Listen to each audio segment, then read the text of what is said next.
Well, good morning and thank you for joining us here on the Republic of Singapore Navy's Facebook page. I'm Glenda Chong.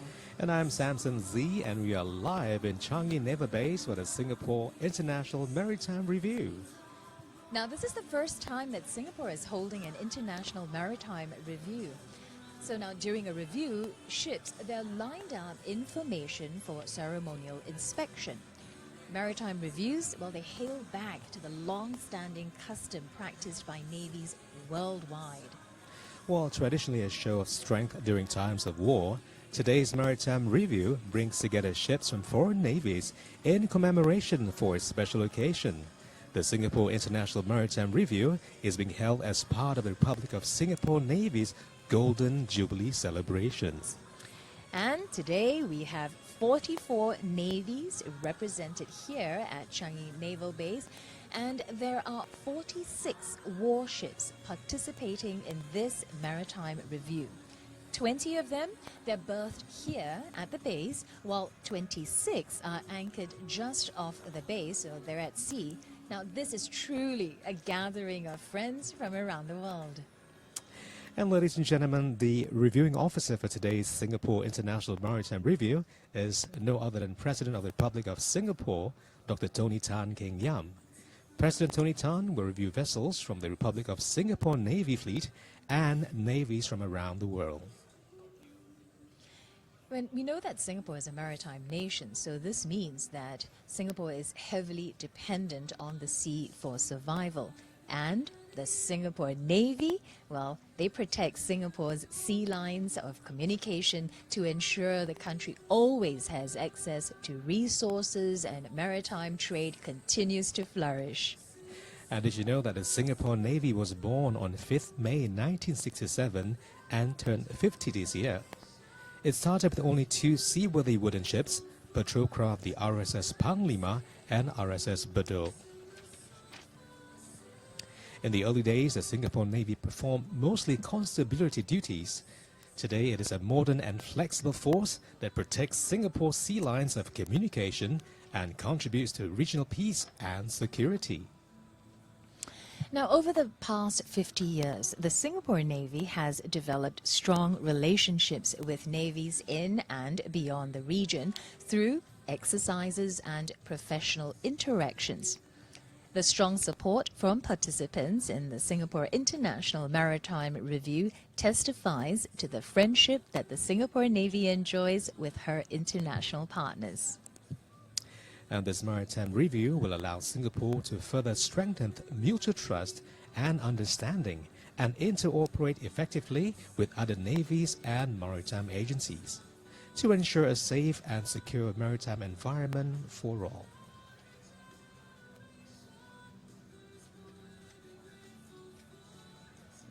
Now, the parade is going to start shortly, so while we're waiting, we would like to welcome all of you who are watching from the RSN's Facebook page.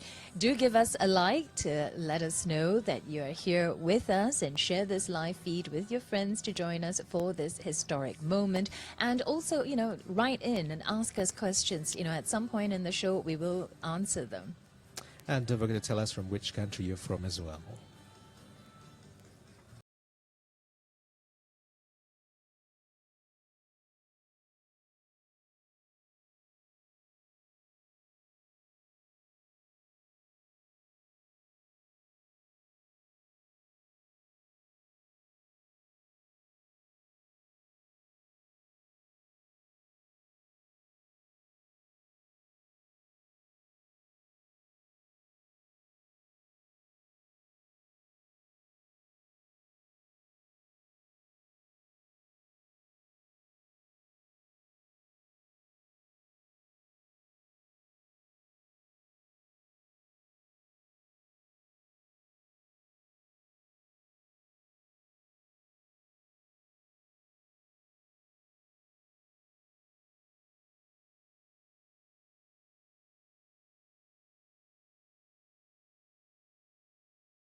Distinguished guests, ladies and gentlemen, good morning and welcome to Changi Naval Base and the first Singapore International Maritime Review. The Republic of Singapore Navy commemorates its 50th anniversary this year, and we are privileged to celebrate our Golden Jubilee with our friends and partners from around the world today. Participating in this morning's parade is the Singapore Armed Forces Band, the Republic of Singapore Navy Guard of Honor contingent, and two multinational contingents formed by the personnel from the participating navies in the Singapore International Maritime Review.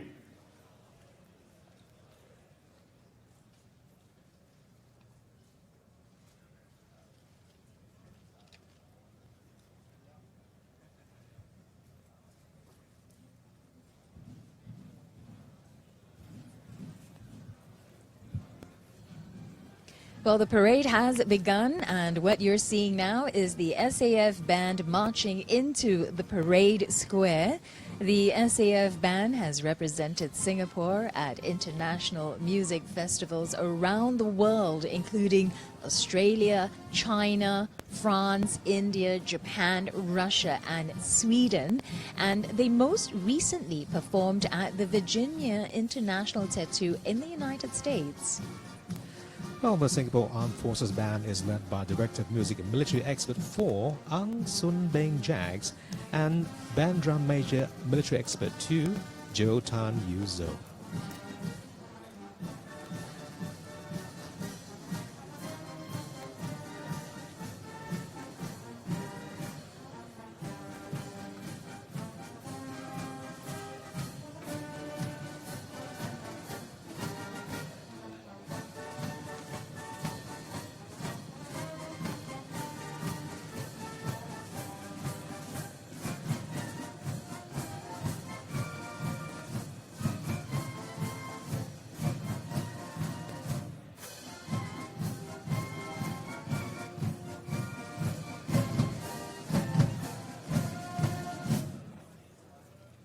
Let us welcome the Singapore Armed Forces Band, led by Director of Music, Military Expert 4, Ang Sun Beng Jags, and Band Drum Major, Military Expert 2, Jo Tan Yu Zo.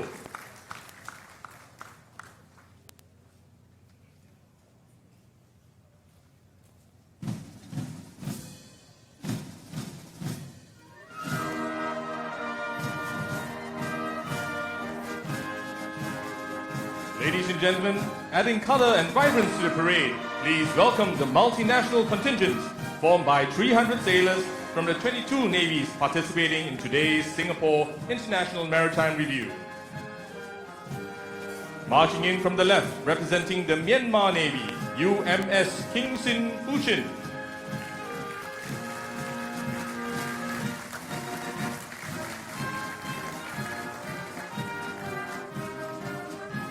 Marching in from the right, representing the Royal New Zealand Navy, HMNZS Tekaha.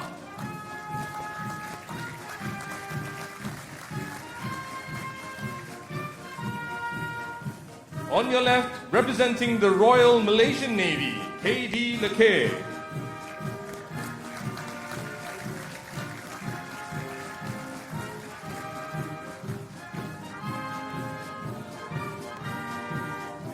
On the right, representing the Pakistan Navy, PNS Zulfikar.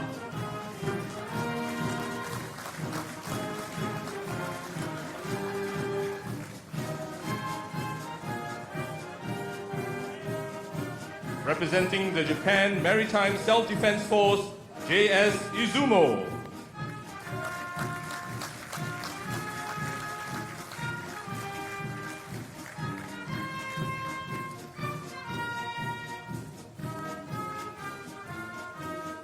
Representing the Philippine Navy, BRP Gregorio del Pilar.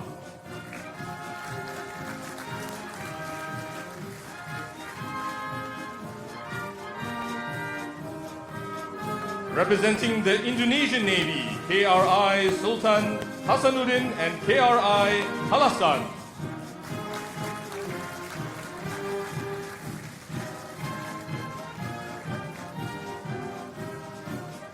Representing the Republic of Korea Navy, ROKS Dae Jo Yong.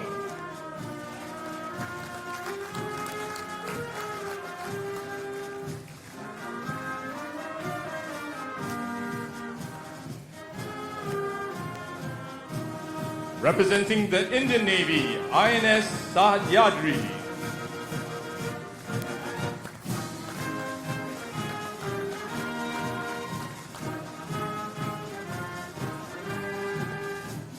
Representing the Russian Navy, Varyag.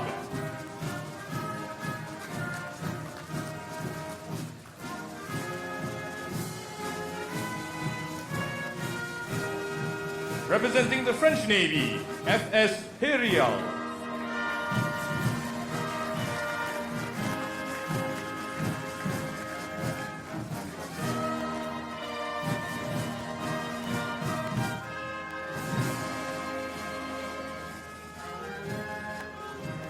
Representing the Singapore Navy,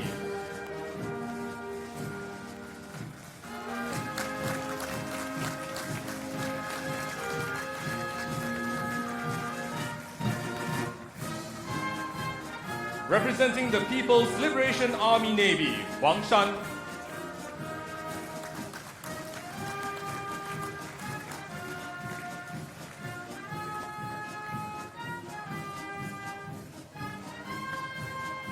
Representing the Sri Lanka Navy, SLNS Sagara.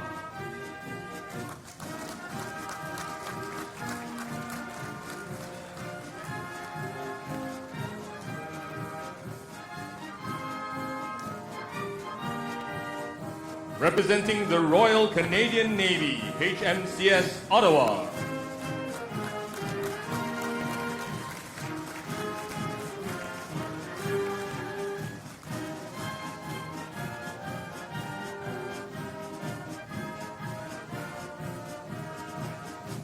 Representing the Royal Thai Navy, HTMS Chakri Narube.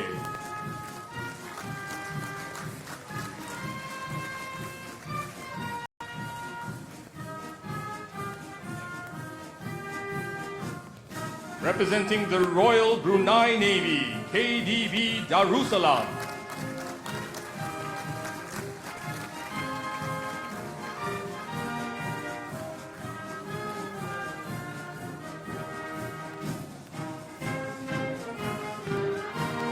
Representing the United Kingdom, the Royal Marines Band.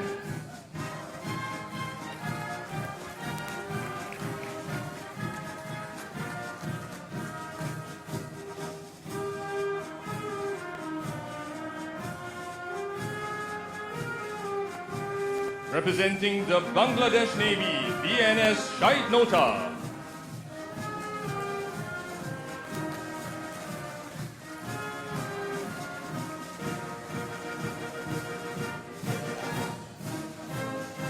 Representing the United States Navy, USS Jarrett.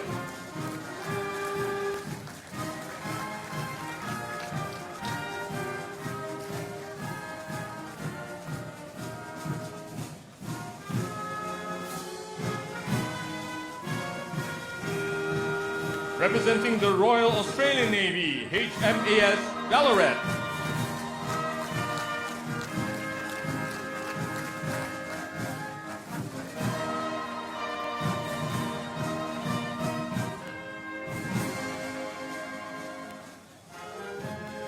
And finally, representing the Vietnam People's Navy, VPNS Dinh Tien Quang.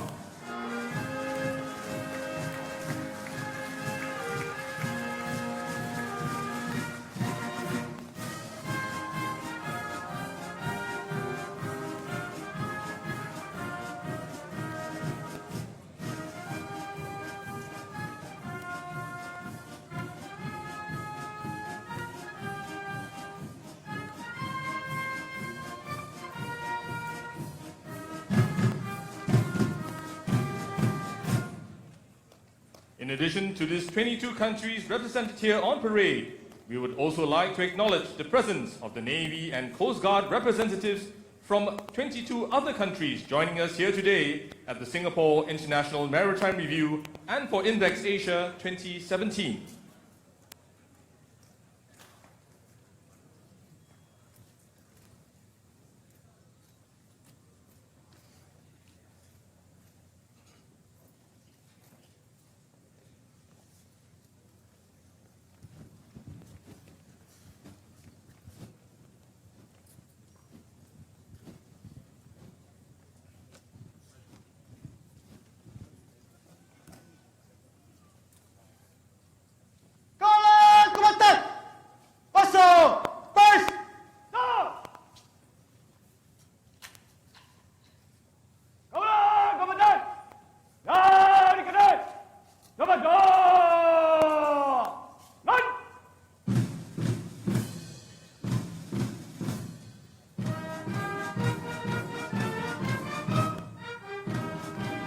Ladies and gentlemen, marching in from the left is the color party escorted by 2 Guard of Honor contingents.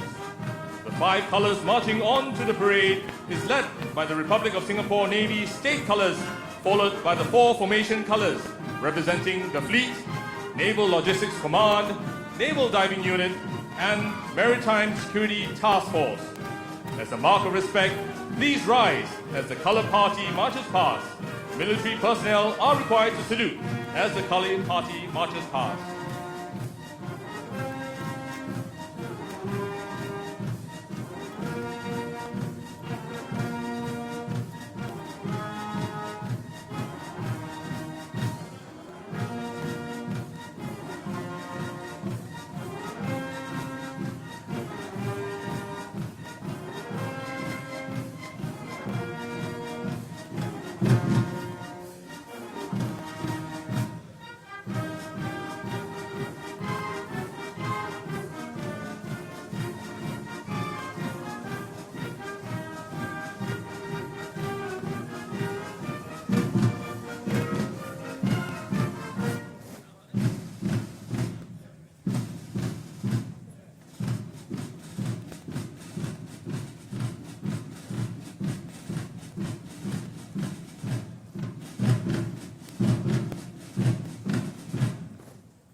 The parade commander is Lieutenant Colonel Alvin Chu from the Naval Diving Unit.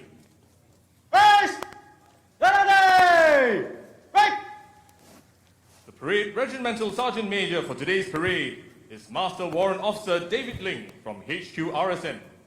The Guard of Honor contingent is formed by the Naval Diving Unit led by Captain Kovin Naidu. His second in command is Captain Justin Kwan. The SAF band will now play a song titled Pride of Our Nation.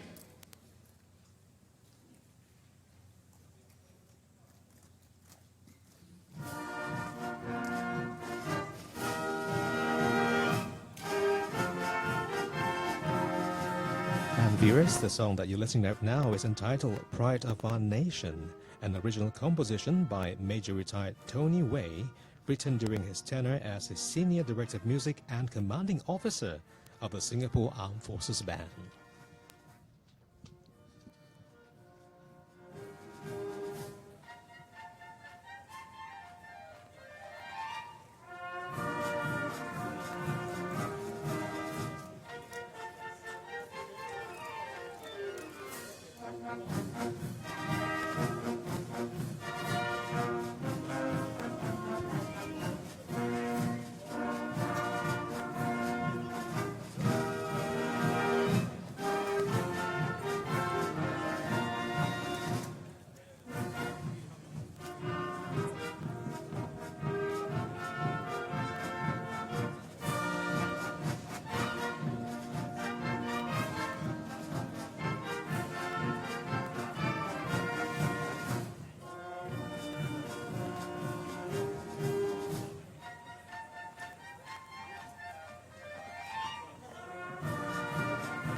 The next song that will be played is titled Negara Kita, which means our country in Malay.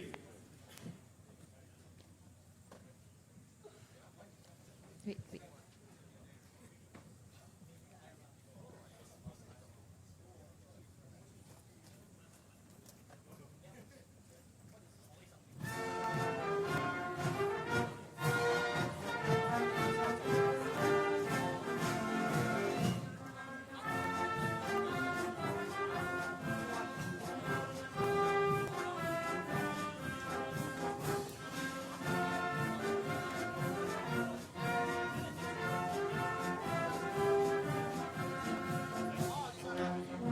Well, the band is now playing the second song titled Negara Kita. Negara Kita is a Malay song traditionally sung at the Officer Cadet School Commissioning Parade. And translating into Our Nation, Negara Kita calls for us to unite as one and defend our small country to ensure its continued peace and prosperity.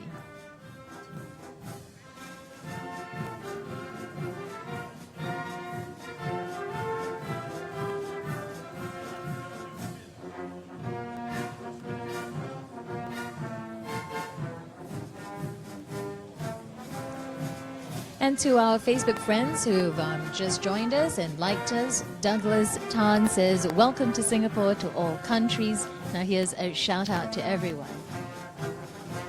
And also Richard Thomas says, Bravo Zulu. Arul Vanan says, cheers to the men and women working at the backstage to make this happen. Indeed, a lot of work went in. And Alistair Ding says, so proud of all our Navy men and women. Way to go, Navy. Sujin says, proud of Singapore. And thank you to Tonya Haynes as well, saying, giving a shout to all my Navy boys. The SAF band will now play a song titled Munneru Valiba, which means Move Forward Youth in Tamil.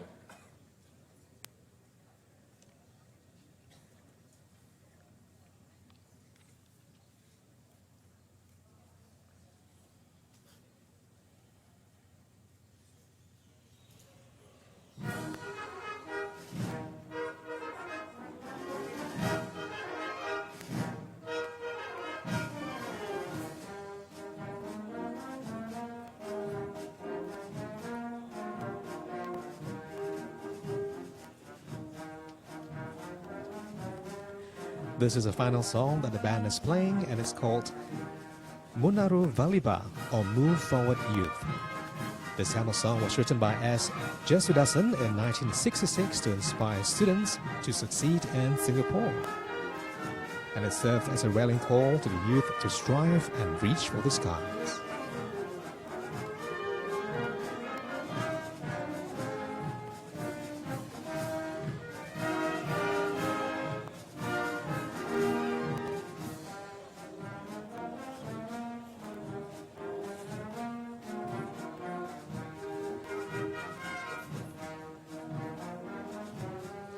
And what you're looking at now are flags, and it spells RSS Singapura RSN 50.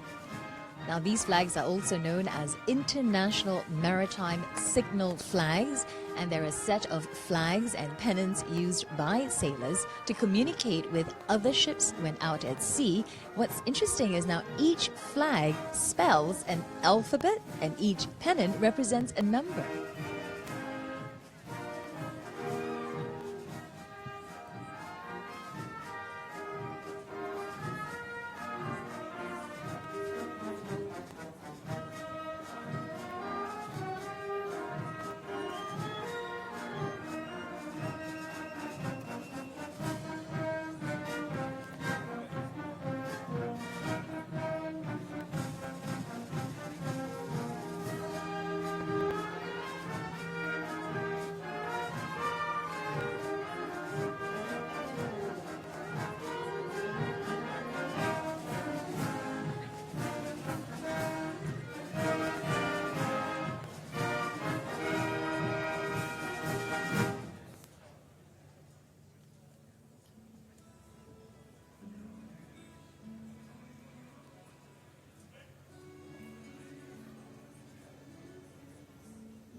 Distinguished guests, ladies and gentlemen, please rise for the arrival of Chief of Navy, Rear Admiral Lai Chung Han. First, ready, yeah!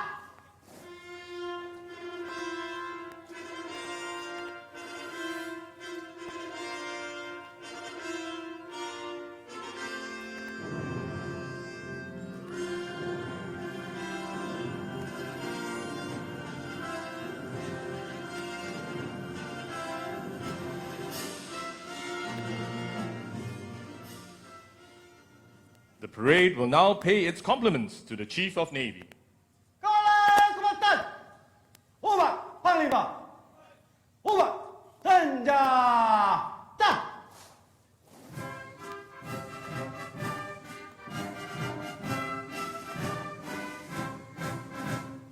各位官兵，入蜀参加战。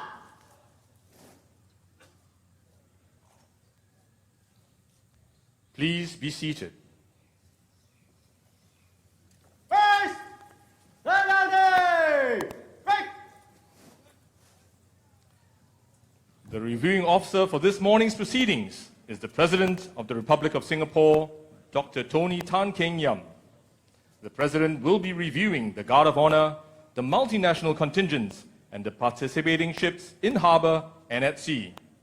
He will also name Changi Naval Base RSS Singapura, Changi Naval Base. RSS Singapura holds a special significance as the birthplace of the Singapore Navy. It was at RSS Singapura on 5th May 1967 that the Singapore Navy ensign was first raised for the very first time. There are 46 ships participating in the Maritime Review, of which 20 ships are berthed in front of us, and 26 ships anchored in the waters of Changi Naval Base. If I may draw your attention to the sculpture on the parade square, named Valor at Sea. The Navy ensign represents a ship surging triumphantly through the waves. The gun crew symbolizes the teamwork and valor of Navy men at sea. The sculpture embodies the spirit of the Singapore Navy's endeavor towards greater heights in the nation's defense and represents its commitment to defend the waters of Singapore.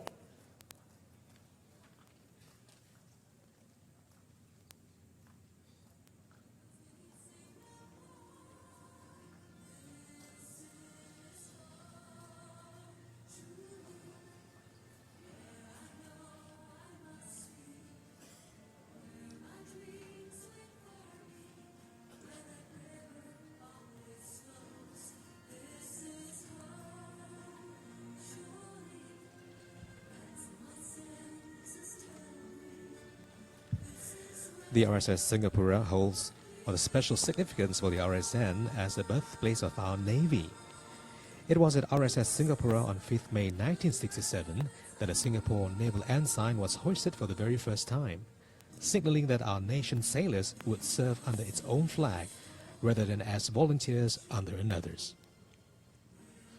RSS Singapura was also the headquarters of the Singapore Naval Volunteer Force in 1967.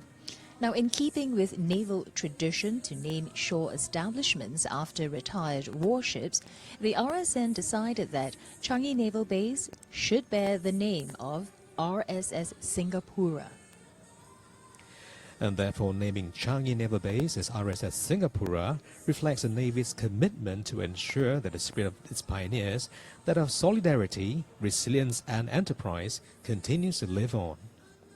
It also serves as a daily reminder to Navy men and women working in the main naval base of their vital role as defenders of Singapore.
Distinguished guests, ladies and gentlemen, please rise for the arrival of Minister for Defence, Dr. Ng Eng Hen, Senior Minister of State for Defence and Foreign Affairs, Dr. Muhammad Melaki bin Osman, Permanent Secretary for Defence, Mr. Chan Yin Kit, and Chief of Defence Force, Lieutenant General Perry Lim.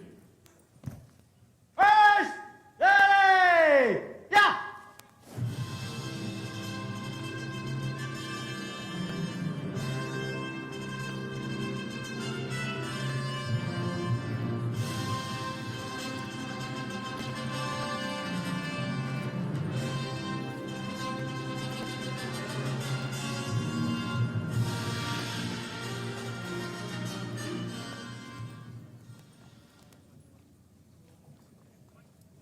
Please be seated. First, ready, break!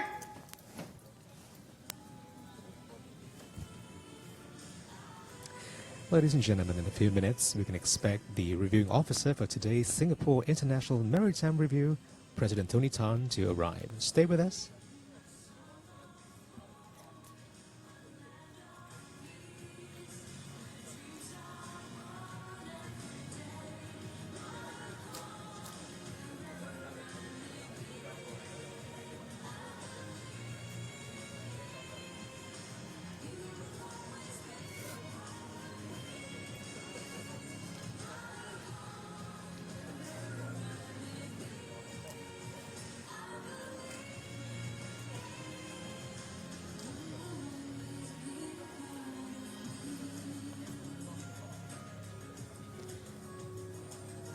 And once again, we are at Changi Naval Base, and here with us are navies from 44 nations and 46 warships participating in the first Singapore International Maritime Review to celebrate the Republic of Singapore Navy's Golden Jubilee.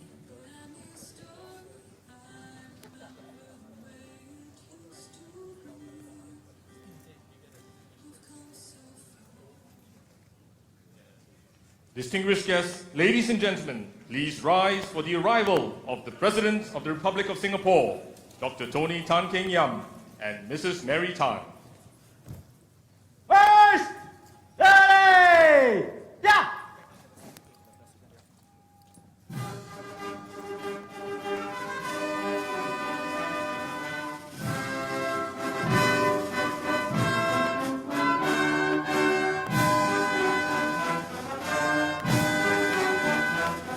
Announcing President Tony Tan arriving, he's escorted by the motorcade formed by the Singapore Armed Forces Military Force.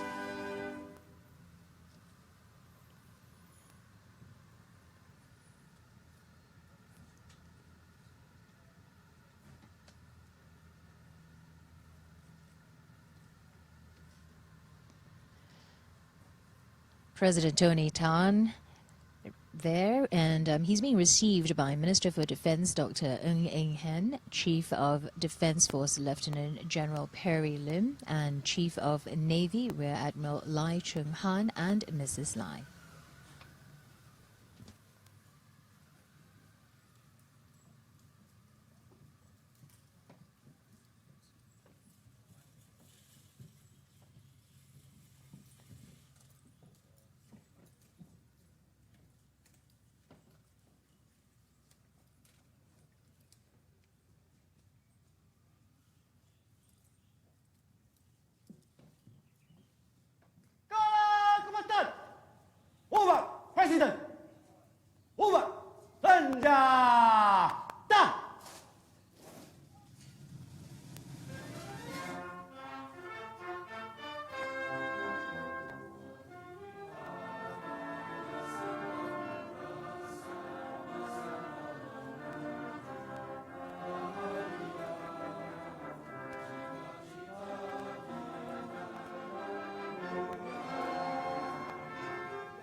What we've just heard was the national anthem of Singapore, Majulah Singapura or Onward Singapore.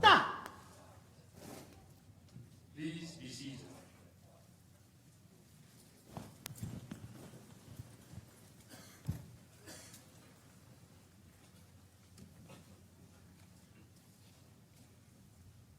Good morning, Mr. President.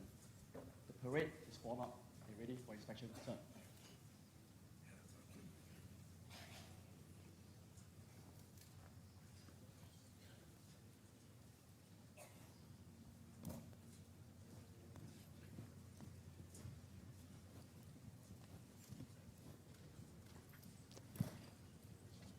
The President will now inspect the Guard of Honor.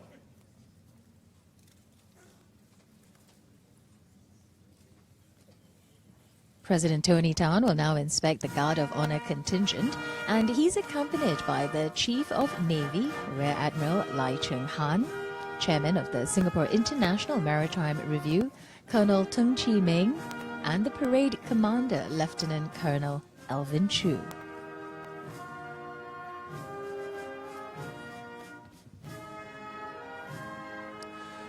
President Tony Tan was elected on 27th August 2011 and was sworn in as the 7th President of the Republic of Singapore on 1st September 2011.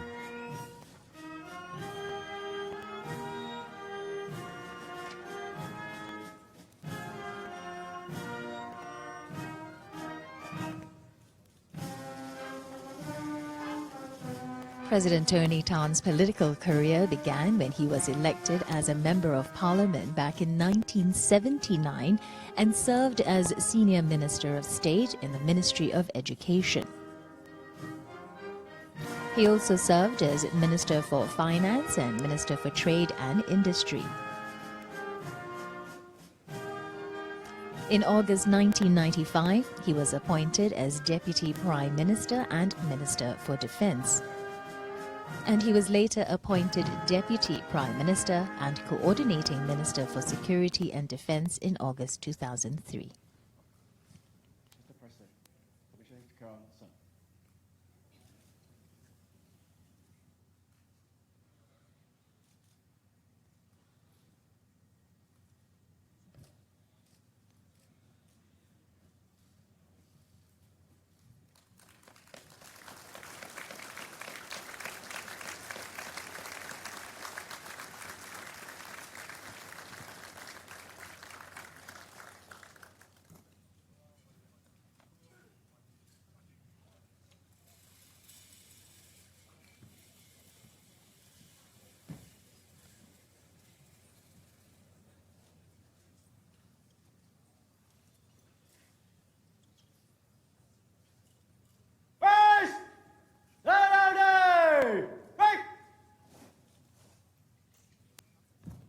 Ladies and gentlemen, Chief of Navy, Rear Admiral Lai Cheng-han will now deliver his welcome remarks.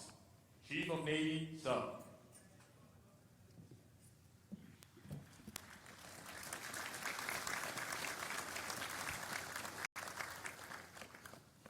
Our guest of honor, President Dr. Tony Tan Keng Yam, Minister for Defense, Dr. Ng Eng Hen, Senior Minister of State for Defense and Foreign Affairs, Dr. Maliki Osman, Permanent Secretary for Defense, Chief of Defense Force, Navy and Coast Guard Chiefs, Chief of Air Force, Chief of Army, former Navy Chiefs, Excellencies, ladies and gentlemen. Good morning and a very warm welcome to Changi Naval Base. First of all, I'd like to thank President Tony Tan for gracing Singapore's first International Maritime Review on the occasion of the Singapore Navy's Golden Jubilee. President has been a strong supporter of the RSN's development over the years. As Minister for Defense from 1995 to 2003, President oversaw the rapid development of the Navy, including the build-up of the landing ship tank, frigate and submarine programs, capabilities which are today core to our third generation RSN. In the year 2000, President also officiated at the foundation laying ceremony for the Changi Naval Base, and this morning we are privileged to have President name Changi Naval Base RSS Singapura, to commemorate the RSN's Golden Jubilee. Secondly, I'd like to thank the 32 chiefs and vice chiefs of navies and coast guards, as well as more than 40 other flag rank officers in attendance. We are truly honored by your presence, which is testament to the strong ties we've built up over the years with our friends and partners from the region and beyond. Thank you for also sending 30 warships to participate in this morning's International Maritime Review. They are a splendid sight, both here in Changi Naval Base for the land review, as well as anchored just off Changi for the sea review.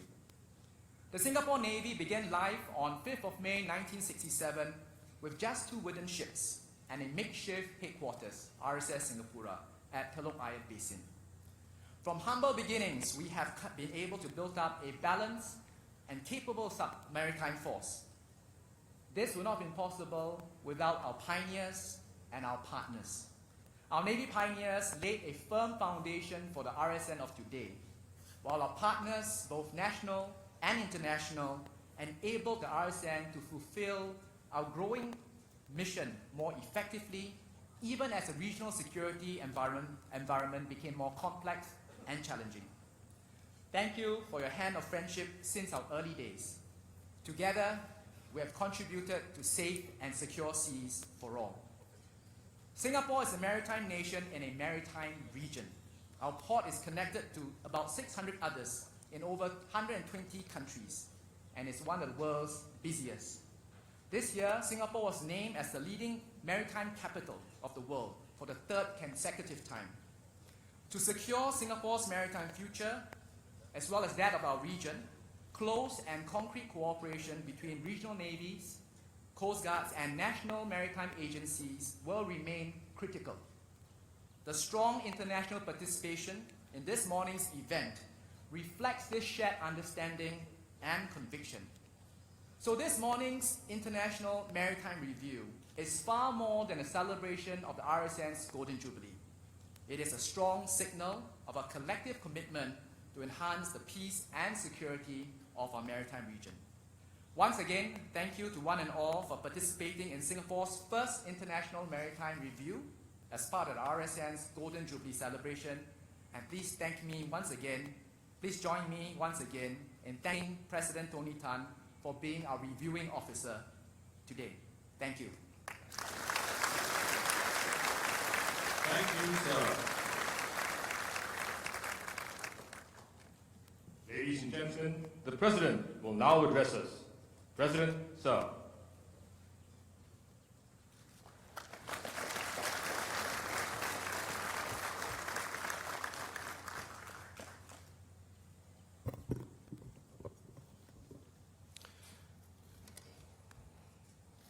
Dr. Ng Heng, Minister for Defense, Dr. Muhammad Maliki bin Osman, Senior Minister of State for Defense and Foreign Affairs, Navy Chiefs, distinguished guests, ladies and gentlemen, good morning. My wife and I are delighted to join all of you at this inaugural Singapore International Maritime Review, IMR.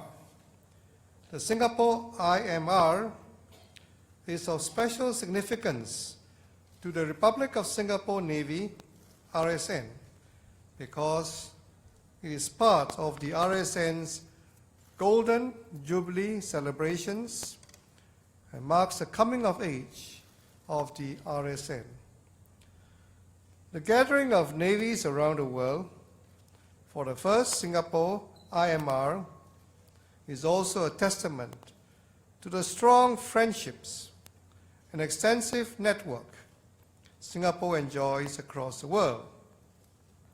Attending the Singapore IMR today are more than 30 Navy, Vice Navy Chiefs and Coast Guard Director Generals, more than 40 flag rank officers, as well as 46 ships and 4 aircraft participating from 44 countries. Let me first extend a very warm welcome to all of you. Throughout history, The seas have facilitated trade and cultural exchanges between countries.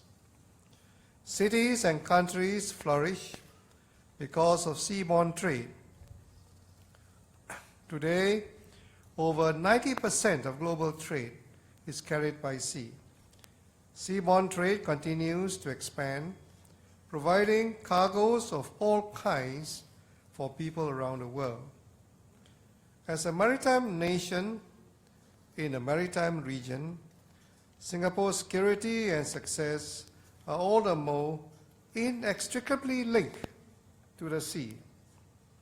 We rely on freedom of access to the sea for economic prosperity and progress.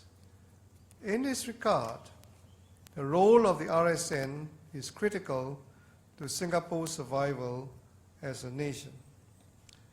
The RSN had a humble beginning and started with only 2 wooden ships. 50 years on, the RSN is now an advanced and integrated naval force comprising frigates, submarines, naval helicopters, and other vessels capable of defending Singapore's waters and the region's sea lines of communication, SLOCs. When I visited the RSN last year, I personally witnessed how it has developed and strengthened its capabilities over the years. For instance, the acquisition of the frigates has expanded the RSN's operational reach and capabilities. Up to the 1990s, the RSN operated largely within the immediate region, occasionally deploying beyond Southeast Asia. With the frigates, the RSN is now able to engage Singapore's strategic partners in high-end exercises further away from its shores. Other platforms, such as the RSN's landing ships tank, participated in key bilateral exercises, such as Exercise Trident in Australia, as well as the search and rescue operations of the Air Asia flight QZ 8501 in 2015. And to ensure the safety and security of our waters around the clock, RSN's patrol vessels are deployed in the waters around Singapore every day. One of the highlights of my visit to the RSN last year was a visit to the Archer-class submarines. I was pleased that the RSN has built up its submarine capability so quickly. I'm confident the RSN will continue to enhance its capabilities to address the evolving security landscape we are facing. In a challenging and uncertain security environment today, having only good hardware and strong capabilities is not sufficient. Most of the security threats we face today are transnational in nature. No single country can effectively manage these threats on its own. To ensure a stable maritime order, as well as safe and secure seas, multilateral cooperation is key. The RSN has built up a strong and well-connected network of partnerships with like-minded navies. One platform which has facilitated constructive dialogues among the Navy chiefs is the International Maritime Defense Exhibition and Conference, IMDEX, Asia. I'm glad that this year's edition of IMDEX is held in conjunction with today's IMR. IMDEX will once again bring together naval leaders and senior practitioners to exchange views on topics of common interest and how they can enhance maritime cooperation. The RSN and other navies also collaborate closely to combat challenges such as piracy. The RSN's stealth frigates and landing ships tank have participated in multinational counter-piracy task forces, including the Combined Task Force CTF 151 in the Gulf of Aden. In fact, the RSN has taken command of CTF 151 4 times, leading key partners in contributing to global maritime security. Within the region, the RSN works closely with Malaysia, Indonesia, and Thailand in the Malacca Straits Patrol, MSP, to protect a critical waterway for the world and the region. RSN's Information Fusion Center, IFC, also works closely with global partners in information sharing, contributing to the fight against piracy. In this context, the venue for today's Singapore IMR Changi Naval Base is significant. Changi Naval Base is located along vital sea lanes connecting the Straits of Malacca and the South China Sea, and plays a critical role in regional security. Changi Naval Base hosts more than 100 foreign warships a year, and it is here where Singapore develops strong friendships with other navies. I'm therefore very pleased today to announce that Changi Naval Base will be named as RSS Singapura Changi Naval Base. RSS Singapura was the name of RSN's first headquarters. Naming Changi Naval Base as RSS Singapura Changi Naval Base will serve as a reminder to our sailors of RSN's heritage and the RSN's vital role in defending Singapore. Ladies and gentlemen, I congratulate the RSN on its success and achievements over the last 50 years. The RSN can be very proud of its achievements. I'm confident the RSN will continue to grow, forge invaluable friendships with navies from around the world, and contribute to the safety of the global maritime environment. I wish the RSN every success in the years ahead, and I now have great pleasure to declare open the Singapore International Maritime Review. Thank you very much. Thank you, President Sir. May I now invite the Minister for Defence, Senior Minister of State for Defence and Foreign Affairs, Permanent Secretary for Defence, the Chief of Defence Force and the Chief of Navy, join President to officially open the Singapore International Maritime Review here in RSS Singapura, Changi Naval Base. President, please.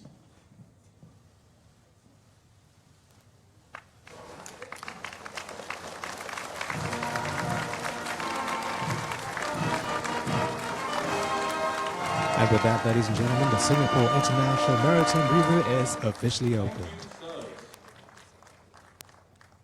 And what a rare sight indeed. More than 44 nations, 46 warships, and more than 4,000 participants.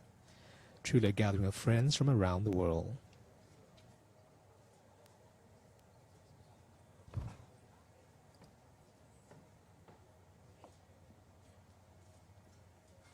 First, ready, yeah!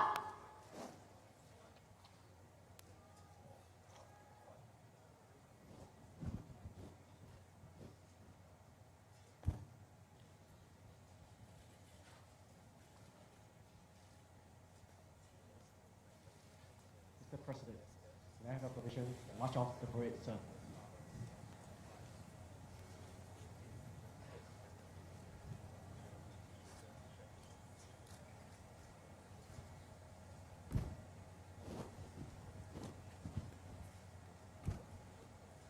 Jalan! Diam! Kawalan komandan akan berjalan keluar dalam masa cepat. Raga ke kanan. Ke kanan bau! Cek!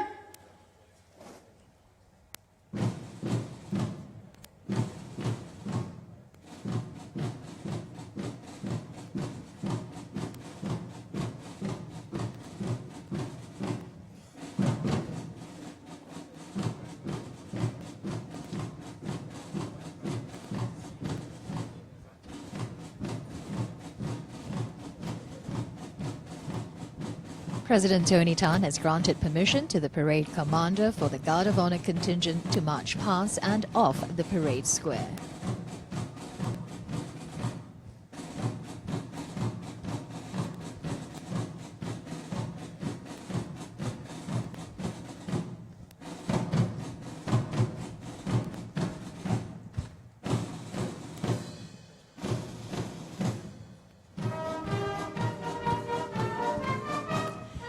And the military flags that you're looking at now are also known as colours. And at the beginning of the 17th century, when armies were adopting the regimental system, it was decided to assign colours to each regiment. So, for example, it was logical for the Red Regiment to carry a red flag for identification in battle. And so the military flags became known as colours.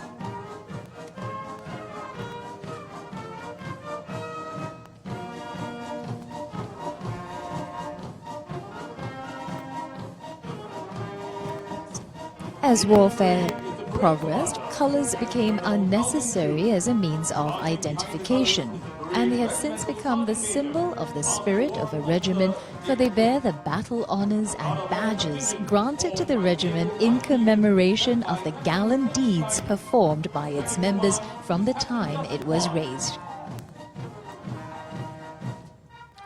In the Singapore Armed Forces, colours are awarded to units in commemoration of their achievements in the field of combat, training, administrative efficiency, and service to the community. The colours party in today's parade represents the 5 formations in the Singapore Navy, namely the Fleet, Maritime Security Task Force, Maritime Training Doctrine Command, Naval Logistics Command, and the Naval Diving Unit.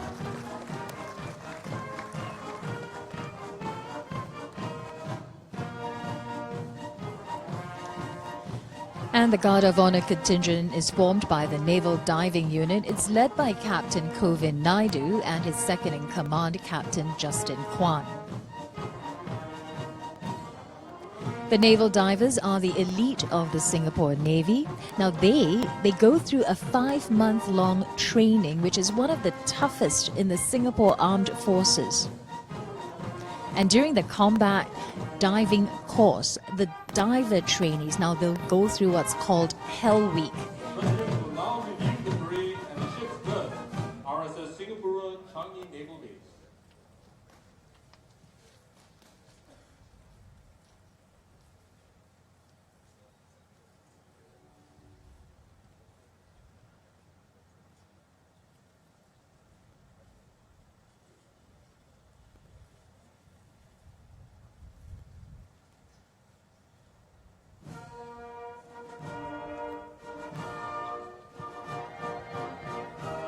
The President will now review the parade and the ship's berth at the RSS Singapore Changi Naval Base.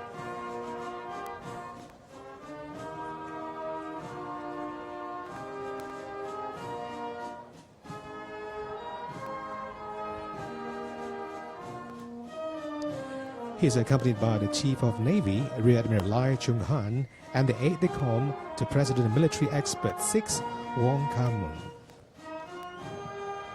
President Tony Tan is now reviewing the 300 participant-strong multinational contingent formed by 22 countries.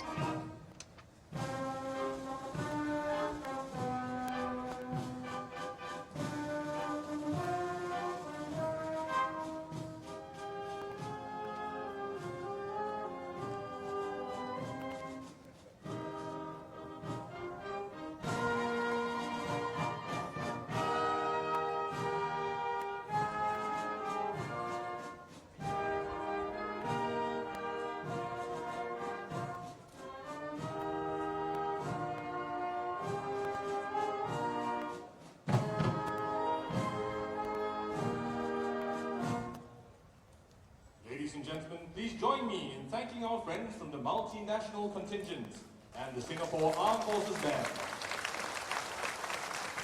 We have come to the end of the parade. All guests are requested to remain at your seats and follow the directions of the ushers for the next segment. Thank you and have a pleasant day.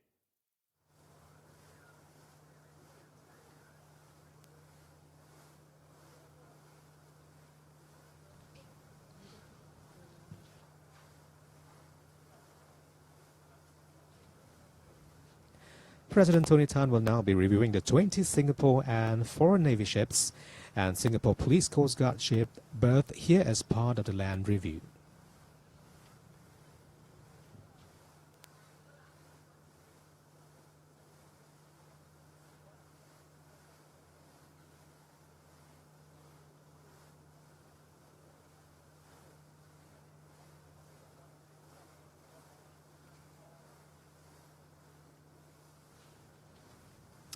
And you're looking right now at the RSS Conqueror, a Challenger-class submarine.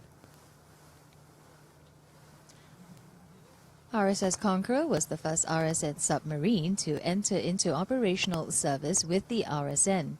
Now, she was commissioned on 22nd July 2000 by our president, who was then the Deputy Prime Minister and Minister for Defence. And berthed next to her is RSS Swordsman, an Archer-class submarine commissioned on 30th of April 2013.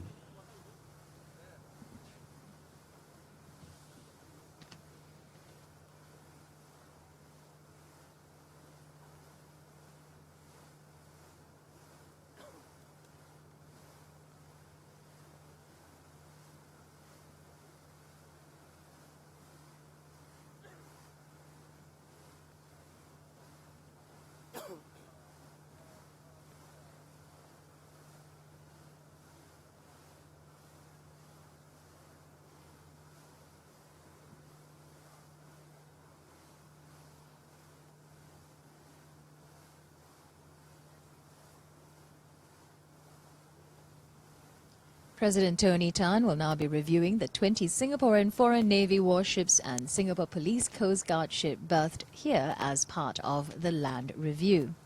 And we are at the first Singapore International Maritime Review, where more than 4,000 guests and participants, over 30 chiefs of Navy and Directors General of Coast Guard, with 28 foreign ships from 20 countries are here with us today at RSS Singapura Changi Naval Base.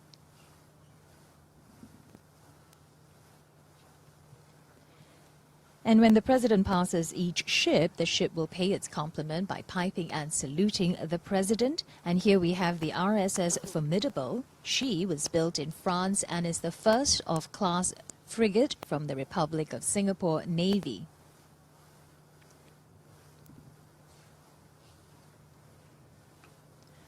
Her commanding officer is Lieutenant Colonel Albert Khoo, and she has a crew size of 72 sailors.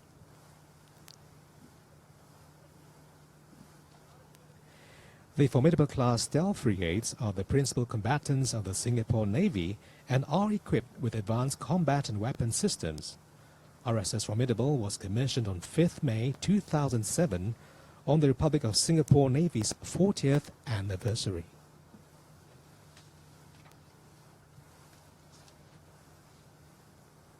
And since their commissioning, the frigates have been deployed for counter-piracy operations in the Gulf of Aden and large-scale multinational exercises such as the Rim of the Pacific exercise off Hawaii.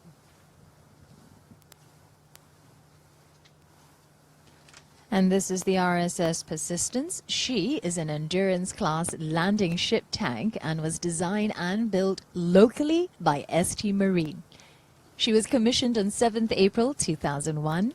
And her commanding officer is Lieutenant Colonel Gary Au, and she has a crew size of 81 sailors. The locally designed and built endurance-class landing ships tank are highly flexible ships that can be configured for a wide range of operations. They have been deployed for multinational reconstruction efforts in Iraq and for counter-piracy operations in the Gulf of Aden.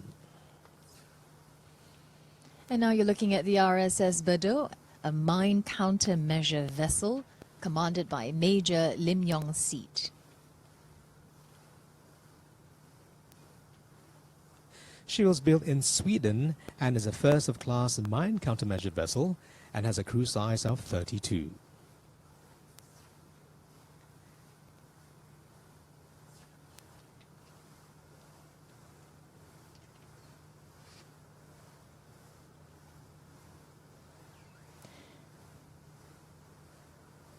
Coming up is RSS Valiant, a Victory-class missile corvette The first ship, RSS Victory, was built and launched in Germany, while the remaining 5, including RSS Valiant, were built locally by ST Marine. Now, she was commissioned on 25th May 1991, and her commanding officer is Lieutenant Colonel Alex Ang. The Victory-class missile corvettes underwent a life extension program in 2009 and is now equipped with an Organic Scan Eagle unmanned aerial vehicle, or UAV.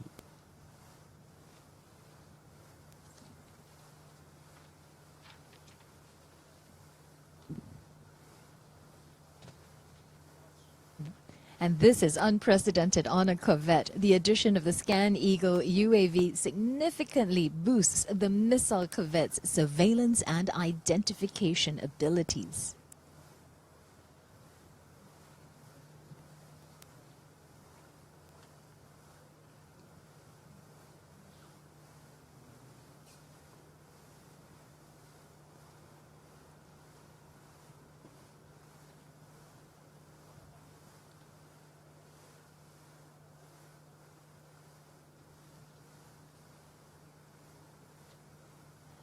Well, the presidential ceremonial wagon will be passing the West Pier, and you've probably noticed that the ships, they're adorned with brightly colored flags.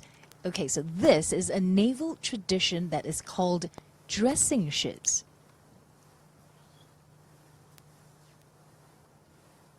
And on a very few special days every year, ships in harbor are dressed to commemorate special occasions by alternating to the masthead and to the flagstaff. And so for our Facebook audience who are not as familiar with nautical speak, okay, so it means to string colorful flags from the flagpole, and that's at the front of the ship, to the masthead, and that's the highest point on the ship, to the flagpole, and that is the back of the ship. For the Singapore Navy, ships are dressed for New Year's Day, Navy Day on the 5th May, Singapore Armed Forces Day on 1st of July, National Day on the 9th of August, ship commissioning and decommissioning ceremonies, as well as the Navy's Fleet and the Maritime Security Task Force anniversaries.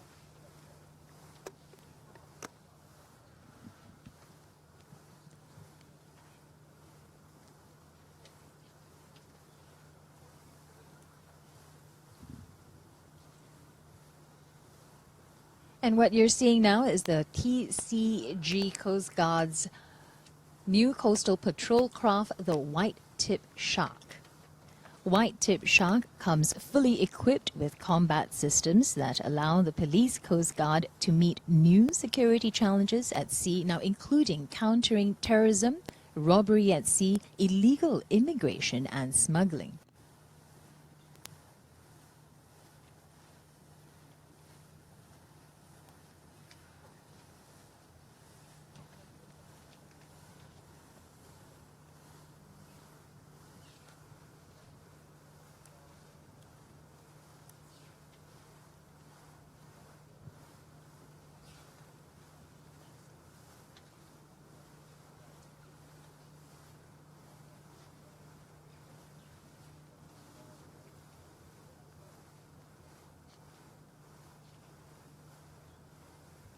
The President will now be reviewing 8 warships from our partner navies that have joined us for this review.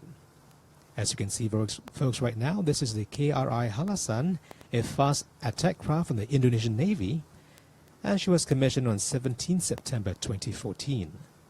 Her commanding officer is Commander Agong Saptodi. The Republic of Singapore Navy works closely with the Indonesian Navy to enhance maritime security through efforts such as the Malacca Straits patrols.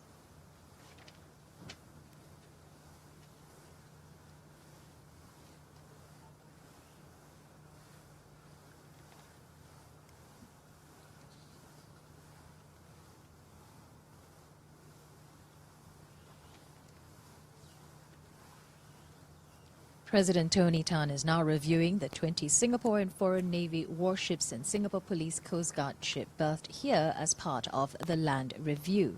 And now we have the HTMS Sukhothai, and she is a Ratanakosin class corvette from the Royal Thai Navy. She was commissioned on 19th February 1987. Her commanding officer is Commander Krangkai Laignun. The Republic of Singapore Navy has enjoyed a close partnership with the Royal Thai Navy and has held regular bilateral exercises, codenamed Sing Siam, since 1981.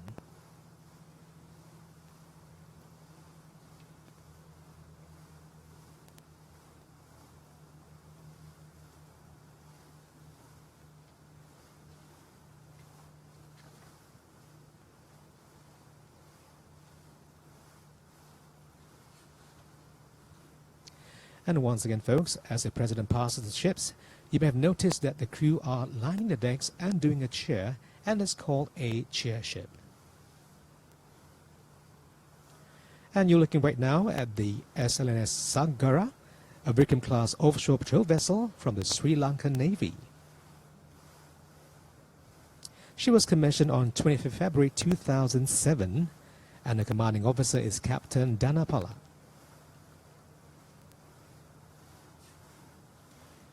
SLNS Sagara has played an active role in the maritime security of Sri Lanka, having successfully intercepted several ships involved in illicit arms smuggling.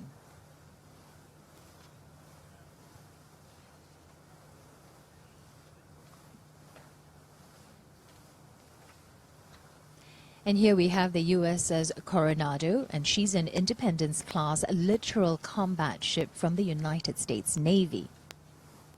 She was commissioned on 5th April 2014. Her commanding officer is Commander Douglas Maher.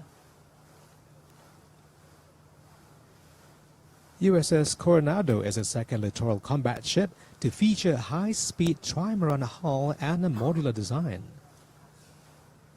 Last year, USS Coronado successfully fired a Harpoon missile in the rim of the Pacific exercise of Hawaii.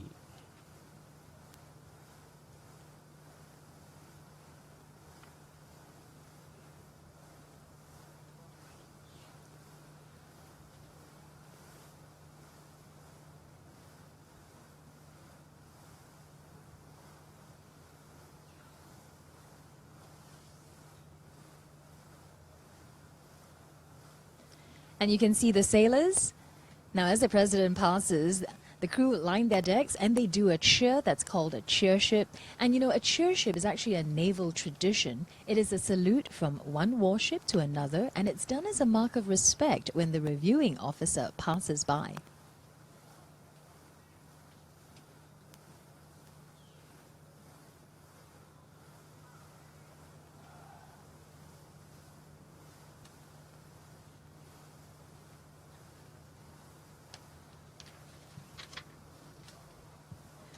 Next up is the INS Sayadri, a Shivalik-class multi-role stealth frigate from the Indian Navy. She was commissioned on 25th July 2012, and the commanding officer is Captain Anil Jaggi. INS Sayadri was the first Indian Navy vessel to participate in the Rim of Pacific exercise in 2014.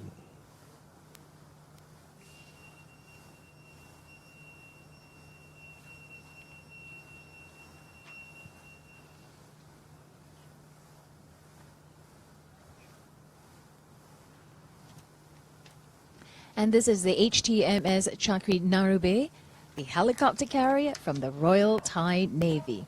She was commissioned on 20th March 1997. Her commanding officer is Captain Chayut Kangan. And the HTMS Chakri Narube participated in the bilateral exercises Sing Siam with frigate HTMS Thaksin and 3 Sikorsky Seahawk naval helicopters with Singapore Navy warships RSS Steadfast, RSS Valor, and RSS Resilience in 2010. And now you're looking at the HMNZS Endeavour, a replenishment tanker from the Royal New Zealand Navy. She was commissioned on 8th April 1988. Her commanding officer is Commander Martin Doolan. She regularly participates in exercises with the Republic of Singapore Navy, such as the bilateral exercise codenamed Lion Zeal in 2012 and the 5 Power Defense Arrangements exercise Bersama Shield in 2015 and 2017.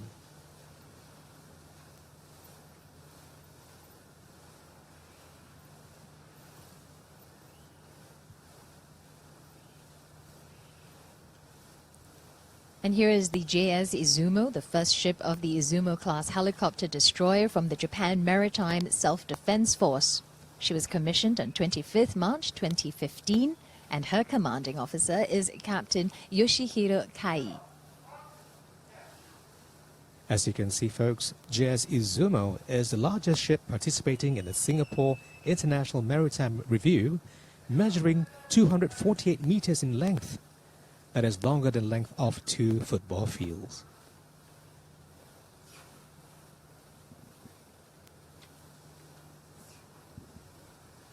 The JS Izumo also participated in disaster relief efforts in the wake of the Kumamoto earthquake in 2016.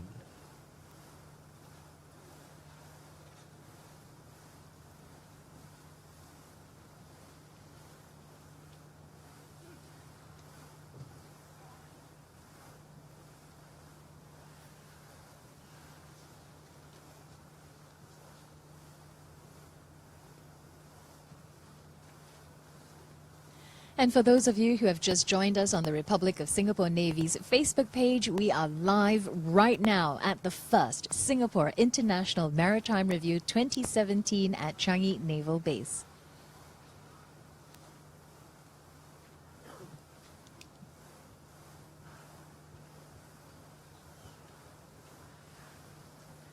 And once again, you have the view of the sailors saluting our president.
The RSS Independence, and she is the first of class littoral mission vessel and the newest warship to come into operation service in the RSN.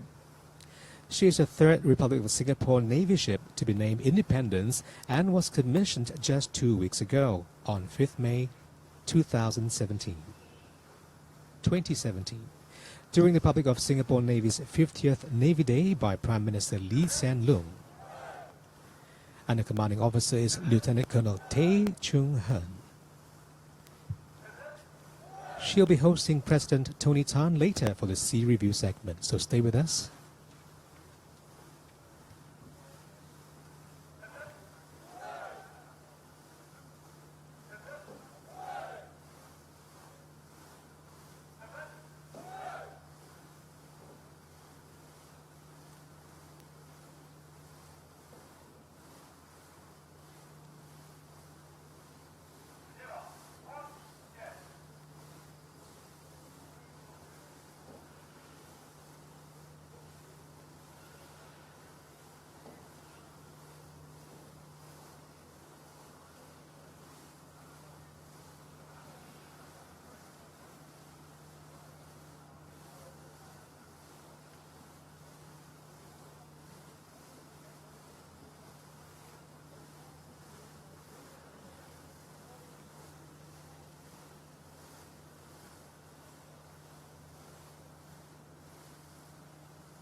Now we have 44 navies represented here at the RSS Singapore at Changi Naval Base, and there are 46 warships participating in this maritime review.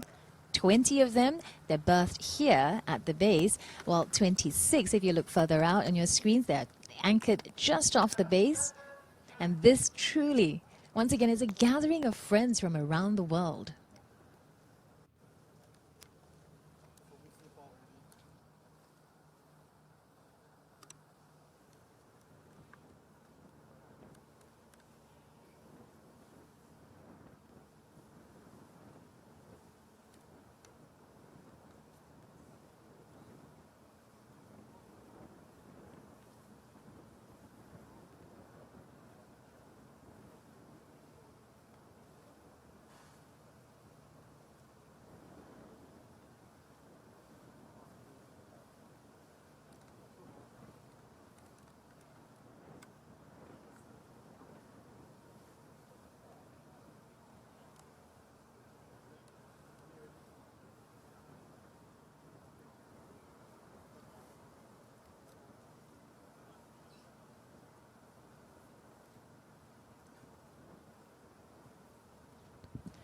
Okay, now you've noticed that the ships there are adorned with brightly colored flags. This is a naval tradition. It's called dressing ships. And on a few special days every year, ships in harbour, they're dressed to commemorate special occasions by alternating stringing signal flags and pennants along the length of the ship. And for our Facebook friends who are not as familiar with the nautical speak, well, it means to string colorful flags from the flagpole, and that's at the front of the ship, to the masthead, which is the highest point on the ship, to the flagpole, and that is the back of the ship.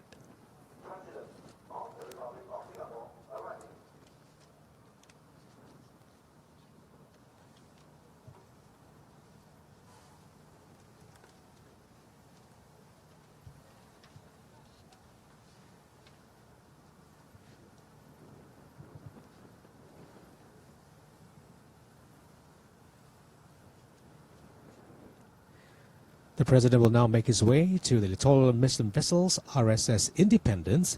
The ship is latest addition to the Navy's order of battle.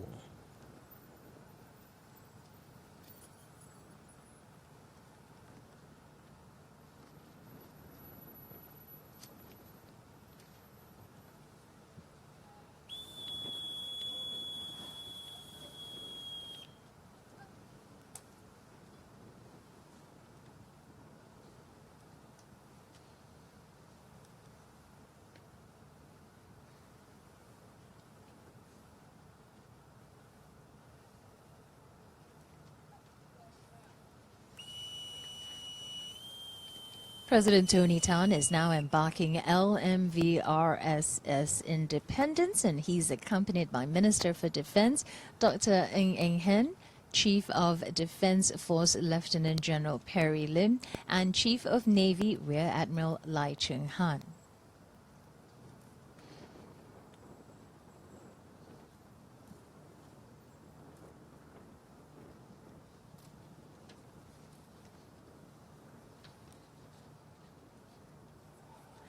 President Tony Tan is received by Commanding Officer Lieutenant Colonel Tay Chun Heng. RSS Independence will be slipping off in a short while.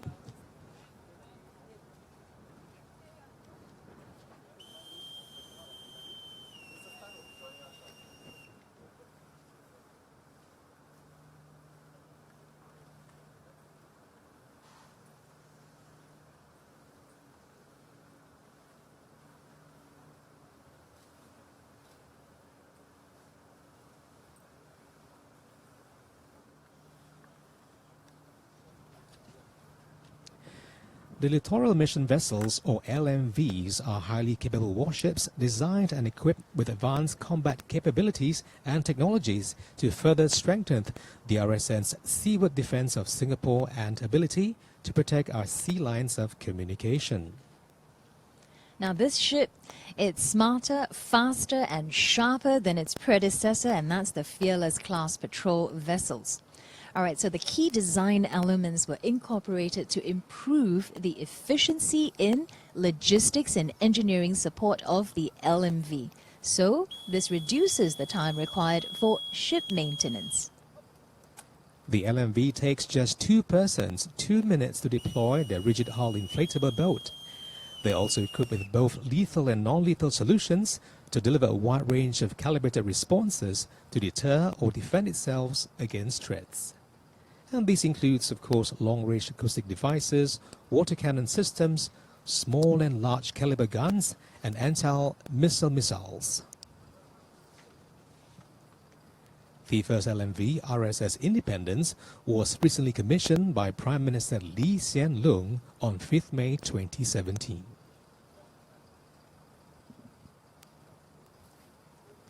And joining President Tony Tan for the Sea Review, we're also honored to have guests from the Government Parliamentary Committee for Defence and Foreign Affairs, foreign chiefs of Navy from participating countries, our partner national security agencies, defence partners, foreign delegates and former chiefs of Navy.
All right, once again, thank you for joining us here on the Republic of Singapore Navy's Facebook page. I'm Glenda Chong.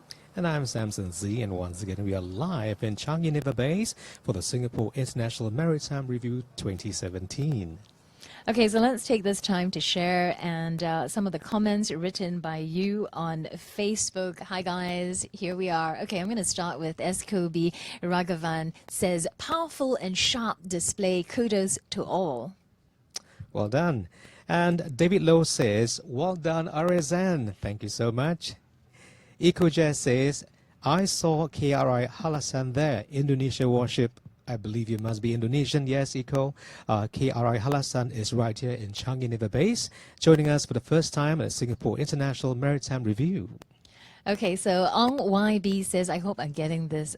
Huaya NDU. I hope that's right. Let's see. Raymond Lee, he says, impressive parade, well executed. Cheers. You know, we really like all your comments, so just keep them coming in. You know, like us and continue watching us on the Facebook page live. Because, you know, what we're doing right now is President Tony Tan, he's going to go out for the land review, and we're going to bring that to you. I mean, sorry, for the sea review, he's just completed the land review. We're going to bring that to you live. In the meantime, we're going to read out, you know, all your shout outs here. So what's next, Samson? Well, Vince asks, did China send any ships? Well, we do have China Navy ship Huangshan is here with us. So do look out for it. Okay, so Wilfred Koh says, wishing the Navy every success towards her future. And wow, RSN 100 indeed. Okay, Lynette says, watching from Hong Kong, so proud. Well, thank you, Lynette. And Miss Lan Rafton says, well done, Vietnam.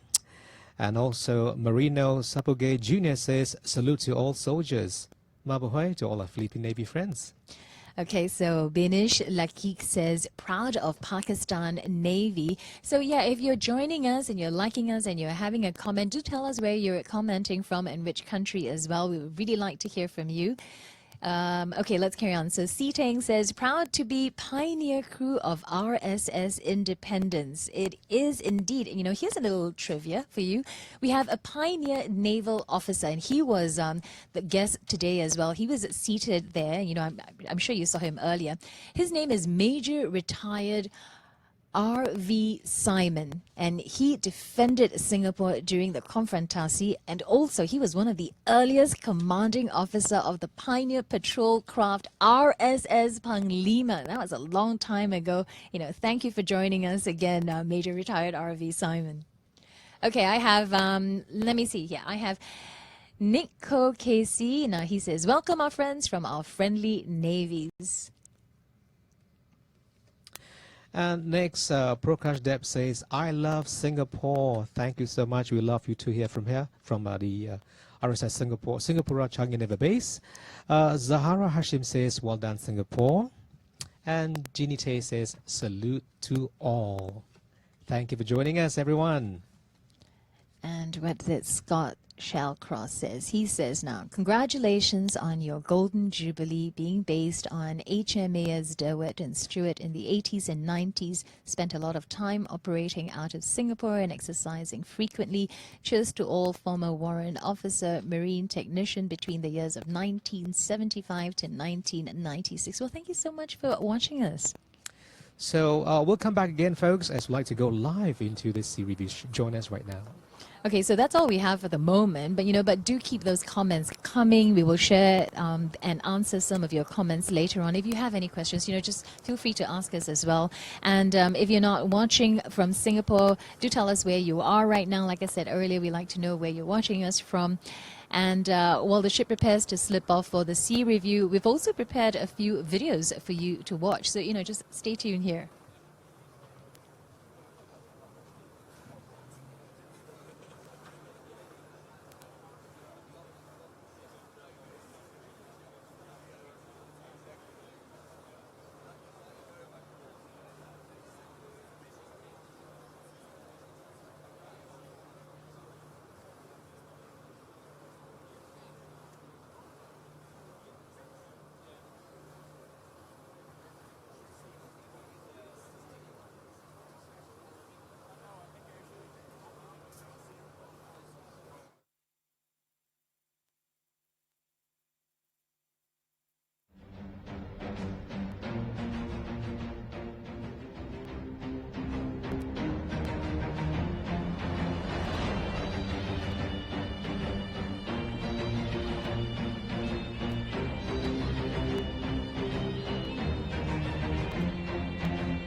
The first video you just watched is about the capabilities of the locally built and designed littoral mission vessel. This is the same ship that the President is currently on.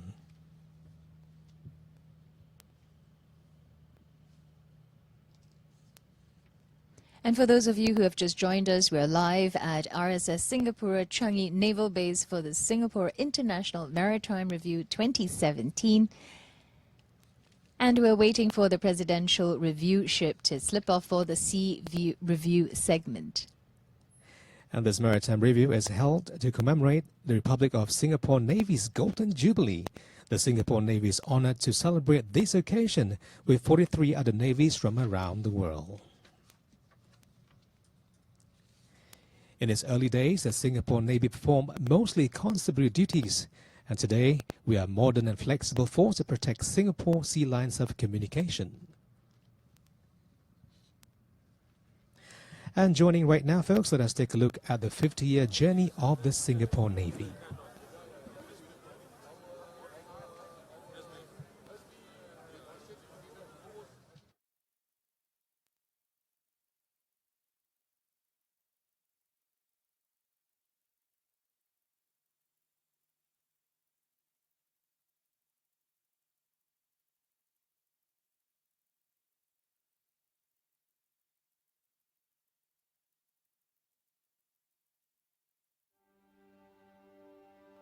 The sea. It covers 70% of the Earth's surface, and it's also the path that connects all countries. Singapore, a maritime nation, thrives on the opportunities which the tide brings. In the 14th century, Singapore was known as Temasek and was a prosperous trading port. The founding of modern Singapore in 1819 was also a maritime story. In the early 19th century, Sir Stamford Raffles looked to establish a new port in the region for two reasons. First, to break the Dutch trade monopoly and to unseat them as the primary maritime power in this region. Second, to secure Britain's sea lines of communication between India and China for the growing tea and opium trade. Singapore was chosen because of its strategic location and its natural deep harbor.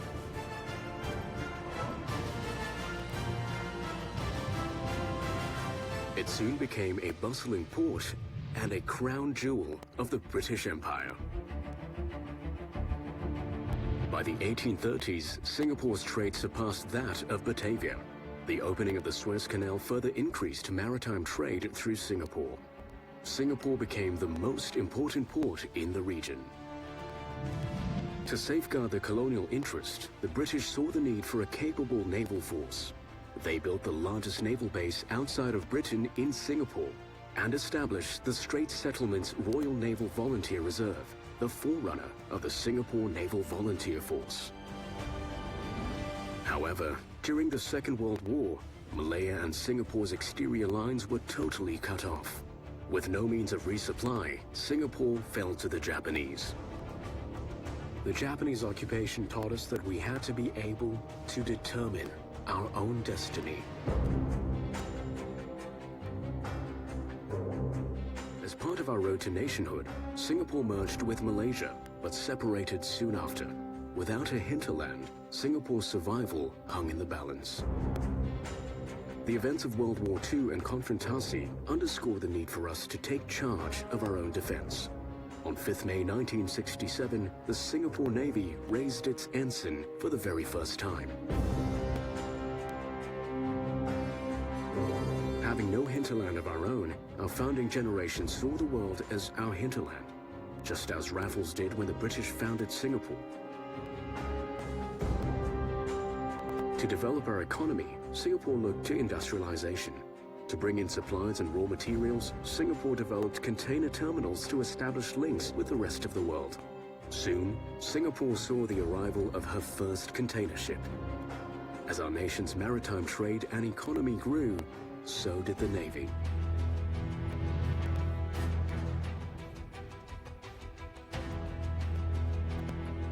In 1972 and 1973, the missile gunboats came online. We were the first Navy in the region with missiles, so that gave us an edge. And we soon had a base to call our own. The OPEC oil crisis caused a global economic recession, which affected Singapore. While the nation had its crisis, the Navy faced our own challenges during Operation Thunderstorm. It was a trying time, and at the end of it, we realized we needed more resources. The recession meant that Navy could not acquire more, so we only got coastal patrol craft. But this released the missile gunboats to focus on warfighting skills. Soon things got better, and Singapore became the world's busiest port. With this, the Navy found its raison d'etre to safeguard the nation's lines of communications. Soon we began upgrading the missile gunboats. We armed them with Harpoon missiles. The Navy by now was focused on force development. We started deploying further and began to command respect. To be the best, we had to develop. We had to grow. We had to have bigger, more capable ships.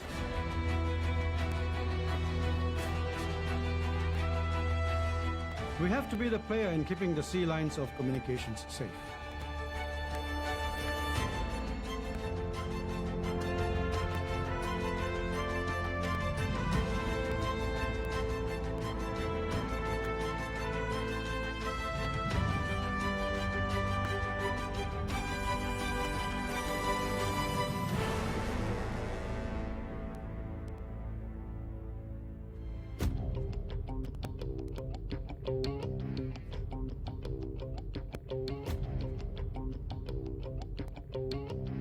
Our people are now better trained, and our force structure is in place. We begin to grow more. We added a new naval base. We bring on capabilities such as the Formidable class frigate and the Archer and Challenger class submarines. That changed our operational texture. Our submarines allowed us to be a sought-after partner by established navies like the USN. Our Endurance class LSTs allowed us to make valued contributions in HADR as well as in peace support operations. We deployed several task groups to the Middle East to aid in the reconstruction of Iraq, and also to the Gulf of Aden to participate in counter-piracy operations.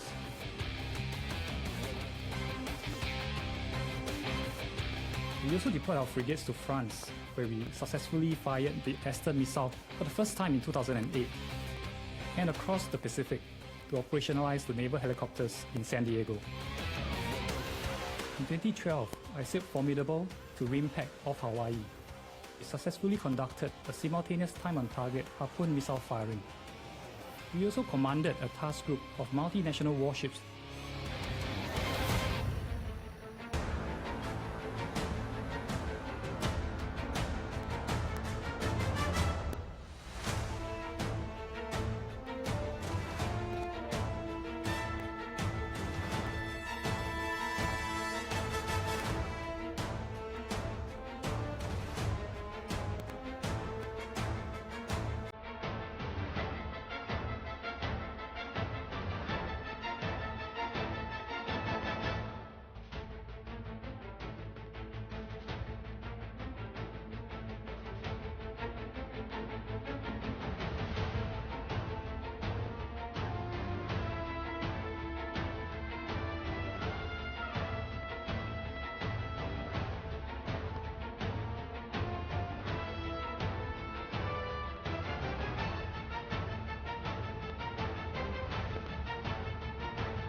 Over the past 50 years, the RSN has forged strong friendships with other navies from within and beyond the region.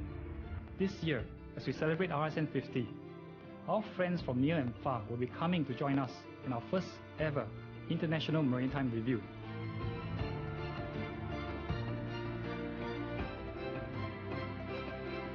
And I look forward to the gathering of friends in celebration of RSN's achievements.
The second video. We are now live in RSS Singapore, Changi Naval Base for the Singapore International Maritime Review 2017. Welcome back. And President Tony Tan, he's on board the literal mission vessel RSS Independence. You're looking at that now. And we'll be on the way to where 28 warships are anchored off the naval base for the sea review. The warships arrived at Singapore over the weekend, sailing in from Malacca Strait to the west and South China Sea to the east. And many of them were part of the multinational group sails led by the Singapore Navy frigates. En route, the multinational groups had the opportunity to conduct maneuvering exercises and communication drills to improve mutual understanding and interoperability. So let's view the highlights of the sails and arrivals with this video.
Well, thank you for joining us here on the Republic of Singapore Navy's Facebook page. I'm Glenda Chong. And I'm Samson Z, and we are live for the first Singapore International Maritime Review. And the Maritime Review is being held to commemorate the Republic of Singapore Navy's Golden Jubilee. And we're privileged to have the President of the Republic of Singapore, Dr. Tony Tan Keng Yam, as today's reviewing officer. And he is currently on board the literal mission vessel RSS Independence for the sea review. We'll soon begin a sea review where 26 ships from 20 nations are at anchor. In the land review early on, President Tony Tan officially opened the first Singapore International Maritime Review and completed the review of the two multinational contingents and the 20 ships berthed at RSS Singapore, Changi Naval Base. Now, during his opening speech, President Tony Tan said that the gathering of navies around the world for the first Singapore International Maritime Review is a testament to the strong friendships and extensive network Singapore enjoys across the world. And he also said that as a maritime nation in a maritime region, Singapore's security and success are all the more inextricably linked to the sea. And therefore, we rely on freedom of access to the sea for economic prosperity and progress. Ladies and gentlemen, as you can see right now, the first ship on our starboard side, or the right side, is RSS Vigilance, a Victory-class missile corvette from the Republic of Singapore Navy. She was built in Singapore and was commissioned on 18th of August 1990. Well, today RSS Vigilance is commanded and fully crewed by our operationally ready national servicemen, and her commanding officer is Lieutenant Colonel N.S. Chu Eng Tat. He and his crew won the Best Naval National Service Unit Award this year.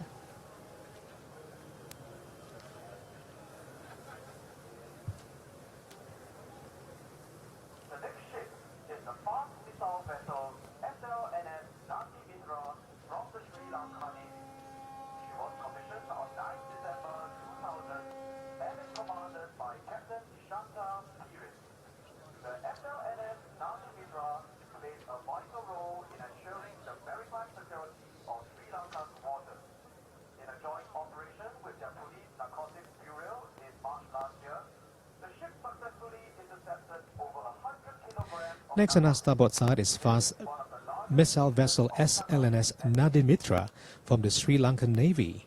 She was commissioned on 9th December 2000 and is commanded by Captain Nishanta Perez. She has a complement of 101. The SLNS Nadimitra plays a vital role in ensuring the maritime security of Sri Lanka waters. In a joint operation where their Police Narcotics Bureau in March last year, the ship successfully intercepted over 100 kilograms of narcotics, one of the highest and largest seizures of narcotics at sea.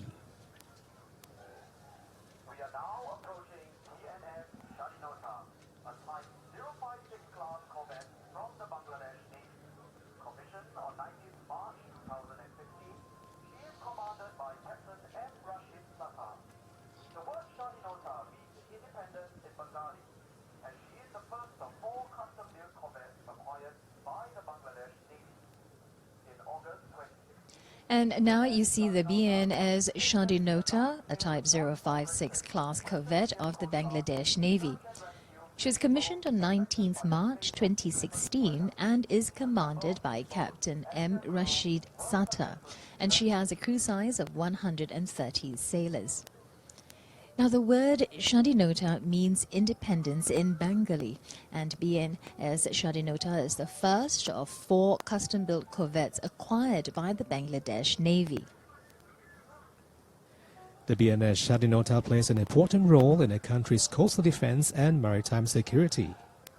In August 2016, BNS Shadinota participated in a large-scale joint operation with the Indian Coast Guard to search and rescue fishing boats affected by a spate of inclement weather. The number of fishing boats and the crew was successfully rescued.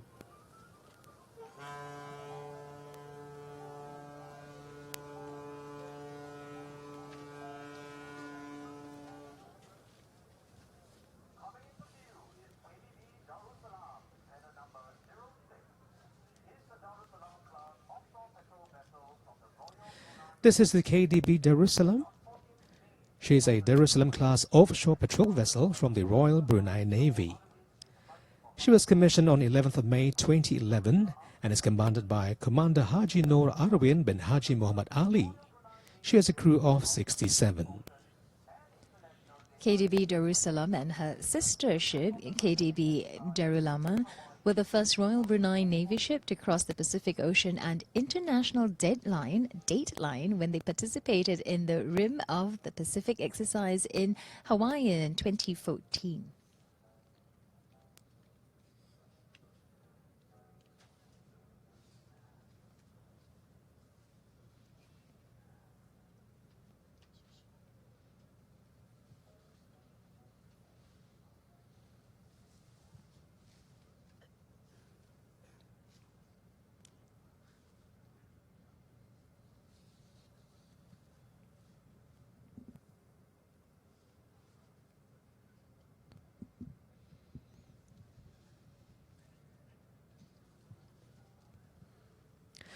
We're now passing RSS Daring, a fearless-class patrol vessel from Republic of Singapore Navy, designed and built in Singapore.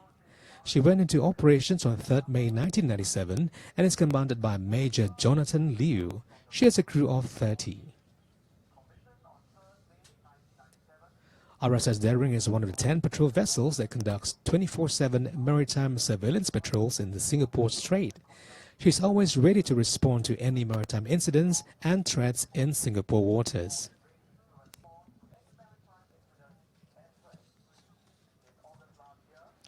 Well, in August last year, RSS Daring participated in a Southeast Asia cooperation and training exercise involving 9 countries, including Indonesia, Malaysia, and the United States, and new participants, Bangladesh and Cambodia.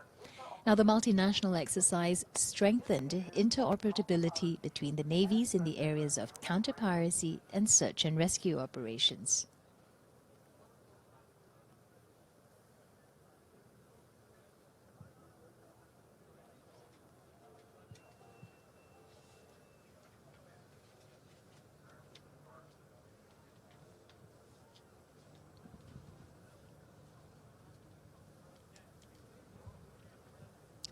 As the ship is turning, here's some interesting fact to note that Singapore is, of course, one of the busiest in the world. Singapore Strait is one of the busiest in the world, and Singapore is located at the confluence of the world's busiest shipping lanes, and about 1,000 ships plying the strait each day.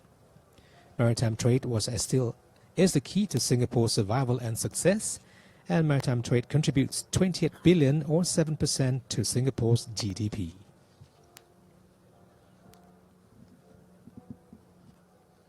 And now a quick shout out to all our friends watching us on Facebook Live.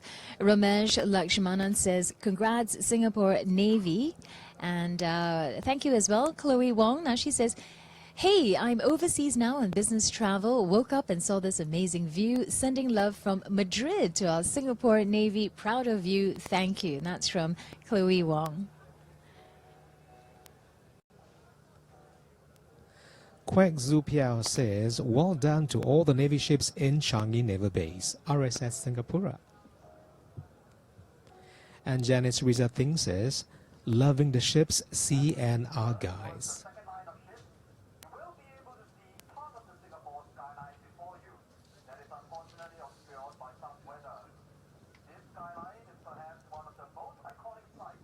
Well, this year, 2017, Singapore has once again clinched the top position in Menon's leading maritime capitals of the world report. And this is the 3rd edition of the Maritime Report where Singapore was ranked first. Singapore's offering as an international maritime center continues to grow. While more than 140 shipping companies are represented in Singapore, new companies continue to establish a presence here. At the same time, the Singapore Registry of Ships is still amongst the world's top 5 largest ship registries in the world. Additionally, the Port of Singapore remains one of the world's busiest ports. It sustained its performance in 2016 when vessel arrived tonnage increased by 6.3% to 2.66 billion gross tons.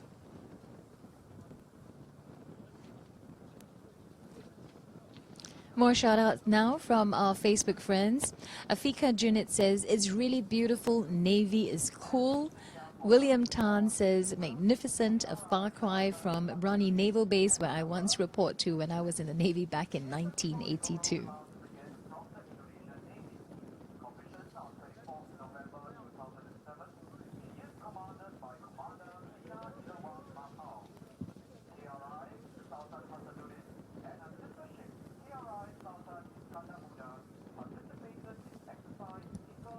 We're now beside the KRI Sultan Hasanuddin. She is a Diponegoro-class frigate from the Indonesian Navy. She was commissioned on 24th November 2007, and her commanding officer is Commander Bina Irwan Mapo, and she has a complement of 93. Well, the KRI Sultan Hasanuddin and sister ship KRI Sultan Iskandar Muda participated in exercise Eagle Indopura last year in 2016 with RSS Tenacious and RSS Gallant held in Singapore and in Jakarta. Exercise Eagle Indapura is the Singapore Armed Forces' longest-running bilateral exercise with a foreign military, having been held since 1974.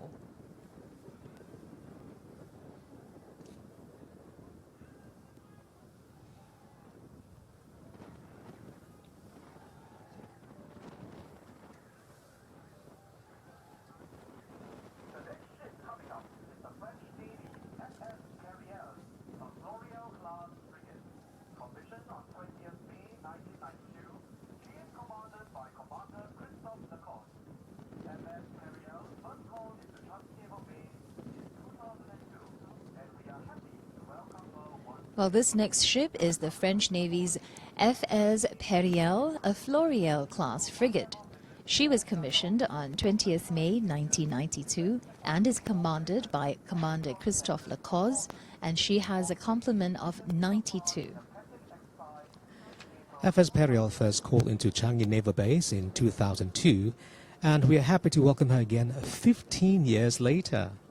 The Republic of Singapore Navy and French Navy interact regularly through high-level visits and dialogues, professional exchanges, defense technology cooperation, cross-attendance of courses, and more.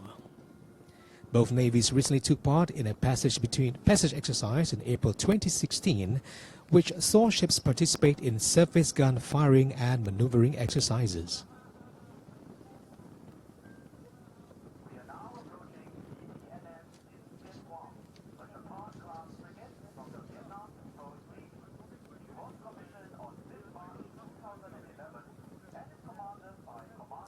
And here we have the VPNS Dinh Tien Huong, a Gepard-class frigate from the Vietnam People's Navy. She was commissioned on 5th March 2011. Her commanding officer is Commander Wing Quang Wee, and she has a complement of 137.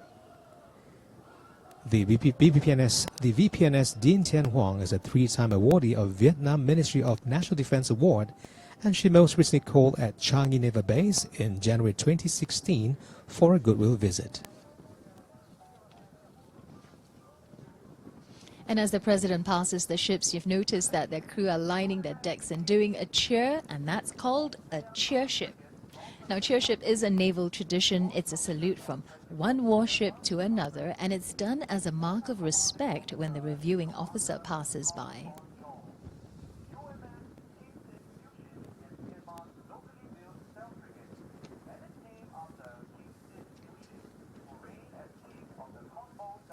We're now passing UMS King Shiu Shin. She's an Ong Zai-class frigate from the Myanmar Navy. She was commissioned on 24th December 2015, and the commanding officer is Commander Kon Ong Cho. UMS King Shin Piu Shin is Myanmar's locally built stealth frigate and is named after King Shin Piu Shin, who reigned as king of the Kombong dynasty of Myanmar from 1763 to 1776. Both the Singapore and Myanmar navies enjoy close ties through frequent interactions. And most recently, RSS Victory and RSS Vela made a port call at Yangon, visiting the Ayeyarwady Naval Region Command.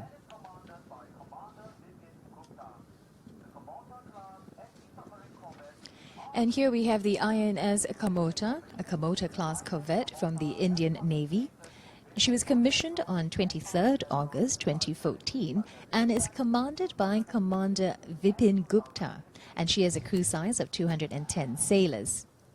The Kamota-class ships are indigenously built anti-submarine corvettes. Since its commissioning, she had participated in various bilateral and multilateral exercises, such as the Singapore-India Maritime Bilateral Exercise in 2015 and 2016. The bilateral exercise between the Republic of Singapore Navy and Indian Navy had been conducted since 1994.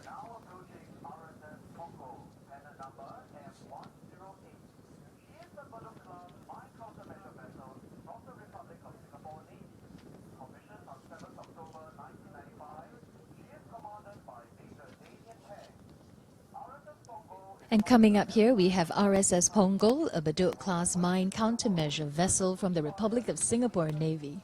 She was commissioned on 7th October 1995. Her commanding officer is Major Damien Tang, and she has a crew size of 32. RSS Punggol is part of the Maritime Security Task Force and was the first ship in the world to successfully fire the K-C, a lightweight, expendable mine-disposable vehicle against a mine-like target in 2012. And once again, RSS Punggol was also awarded the Best Ship Award for the Mine Countermeasure Vessel Squadron in the Republic of Singapore Navy's Best Ship competition this year.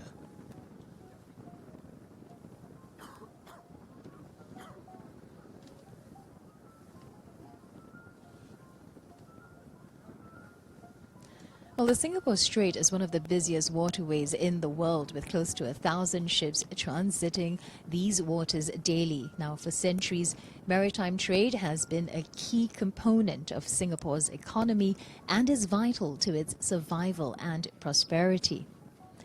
Now, since 1967, the Navy has been at the front line of safeguarding the nation, working closely with national agencies to ensure Singapore's maritime security.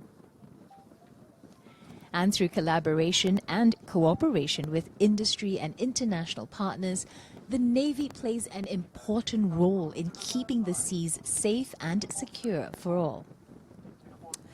In the meantime, we have more comments coming in from our Facebook Live, with Alan Sim Swee-Peng saying, "From a humble beginning till now, good job everyone." Thank you very much, Alan.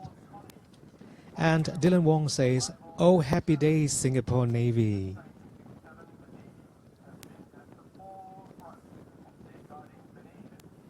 And we have one more. We have from Lo Ting, and she says, "As a Navy personnel studying in UK now, I'm really glad that I'm able to look at the sea review as well. I'm really impressed." Thank you, Lo Ting. All right, speaking of that, now we are in the anchorage of RSS Singapura Changi Naval Base in the Singapore Strait, and anchored approximately 1 nautical mile, and that's about 1.8 kilometers from the naval base, are 26 warships from 21 countries.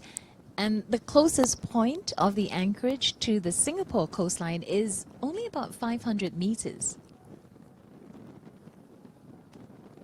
So the anchorage for the Singapore International Maritime Review measures 2.7 nautical miles by 1.6 nautical miles. All right, so that actually translates to an area measuring, well, about 5 kilometers long and 3 kilometers wide. And the LMV RSS Independence, which is what you're looking at right now, where President Tony Tan, he's on board, they'll be covering a distance of about 10 nautical miles, and that's about 18 kilometers, for this sea review this morning.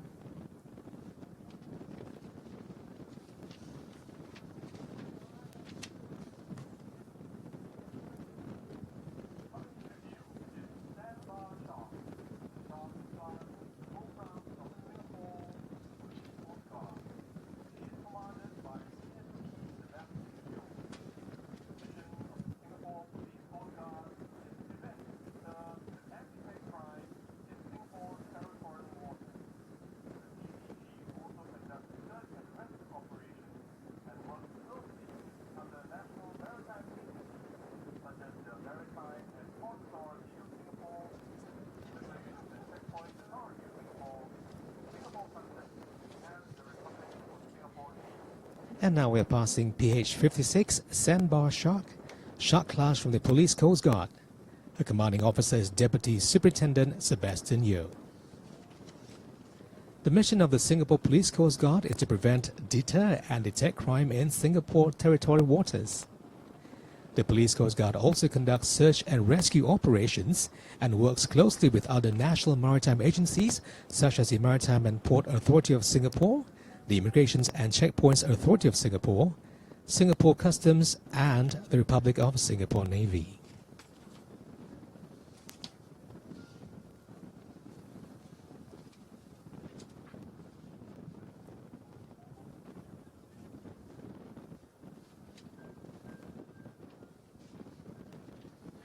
Well, we have a question now from Alex Chan Singh, and he said, or rather he's asking, "It's raining now at Toa Payoh, so is it raining there now?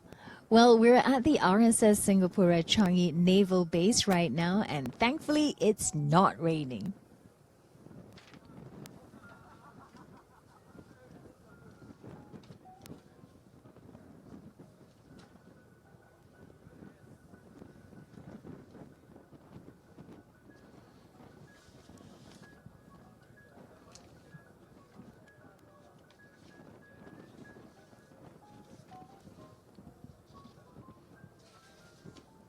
In the meantime, we have friends from Brunei as well. Thank you for watching. Ratna Aratiman says, watching from Brunei, thank you so much. And now you're looking at KD Lakay, a Kasturi-class frigate from Royal Malaysian Navy, and she was commissioned on 18 August 1984 and is commanded by Captain Mahazir bin Mokhtar. Now she has a complement of 114 sailors. 2017 marks the third consecutive time that KD Lakay has participated in Index Asia, having previously participated in the 2013 and 2015 edition as well. The RSN and RMN interact regularly over a wide range of activities, which includes bilateral exchanges and courses, as well as multilateral exercises under the ambit of the 5 power defense arrangements.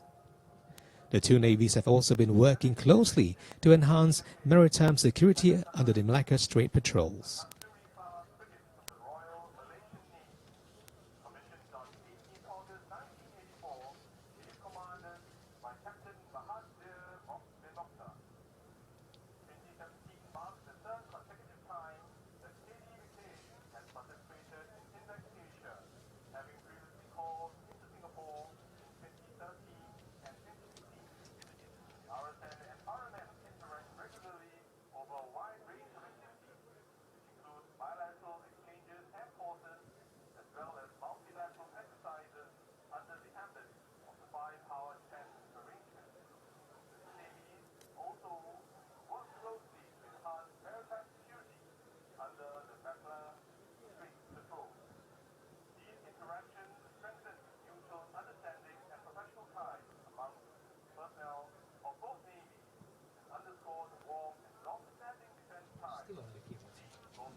The RSN and RMN, now these interactions strengthen mutual understanding and professional ties amongst the personnel of both navies and underscore the warm and long-standing defense ties between both navies.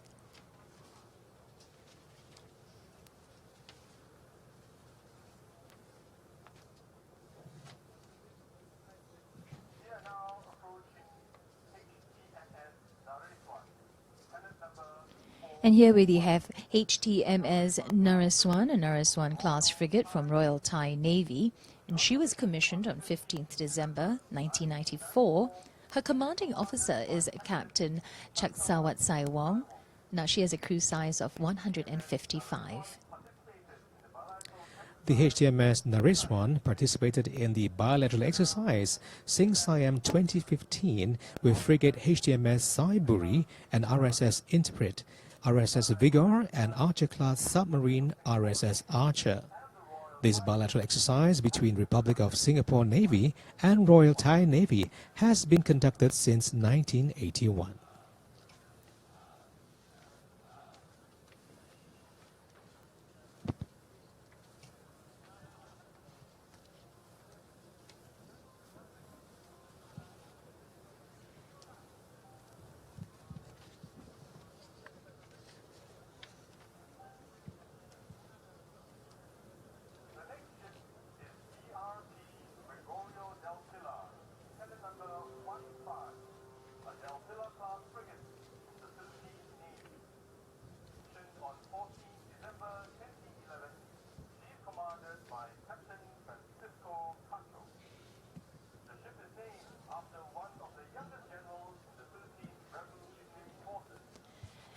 And you're looking at the BRP Gregorio del Pilar, and she's a Del Pilar-class frigate from the Philippine Navy. She was commissioned on 14th December 2011. Her commanding officer is Captain Francisco Cacho, and she has a complement of 180. And there you can see, folks, the congratulations message brought to you by, of course, the BRP Gregorio del Pilar. The ship is named after one of the youngest generals in the Philippine Revolutionary Forces. BRP Gregorio del Pilar participated in the ADMM Plus Maritime Security and Counter-Terrorism exercise, co-hosted by Singapore and Brunei in May 2016.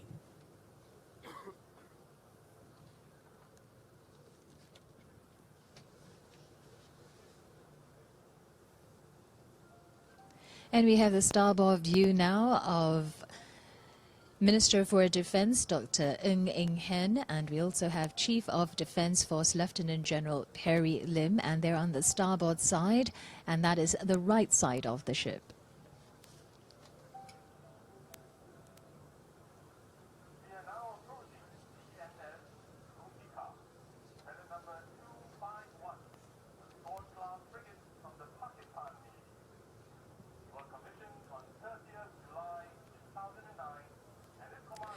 We're now approaching PNS Zulfikar, a sword-class frigate from the Pakistan Navy commissioned on 30th July 2009. Her commanding officer is Captain Faisal Javeed Sheikh. She has a complement of 2010. And PNS Zulfikar is the pioneer ship of the sword-class frigate project. The first 3 frigates of this project are built in China, while the 4th is built in Pakistan.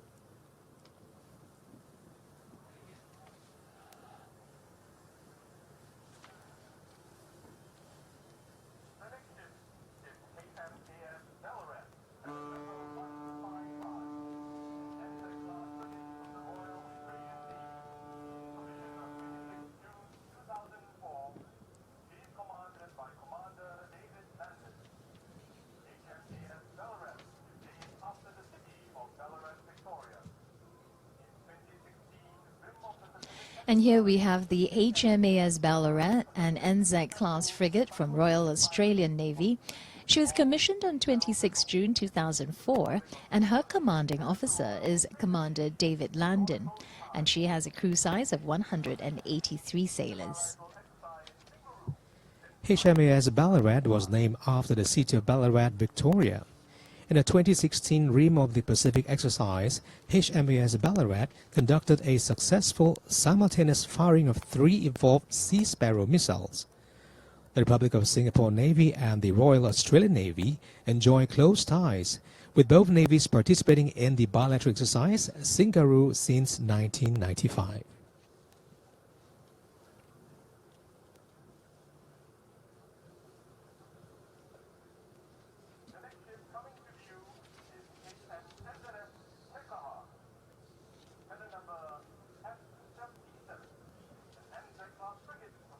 And this ship is the HMNZS Tekaha, on NZ-class frigate from Royal New Zealand Navy.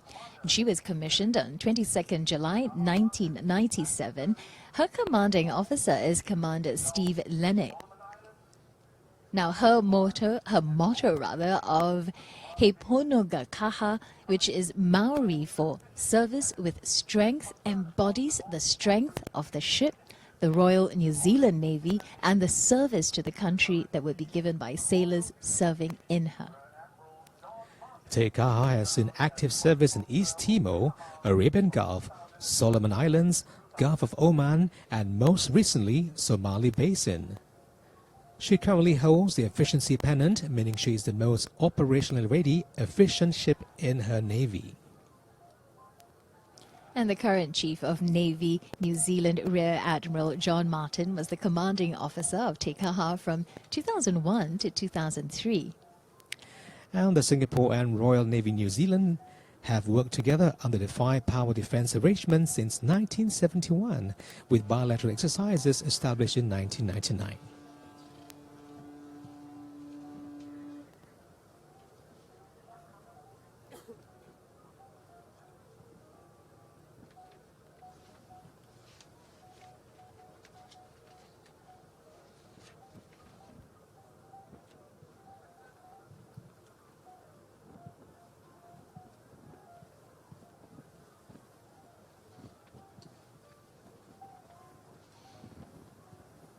And for those of you who have just joined us here on the Republic of Singapore Navy's Facebook page, we are live RSS Singapore Changi Naval Base for the first Singapore International Maritime Review 2017.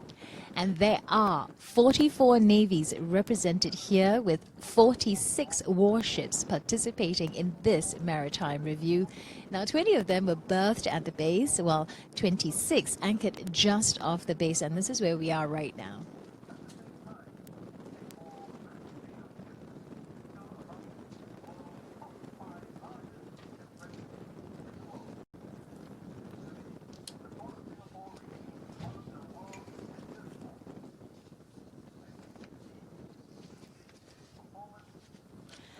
And for our friends who've joined us on Facebook, shout out. So Jordan Tan says that I never thought Singapore would one day have all these international warships to be in a massive maritime review.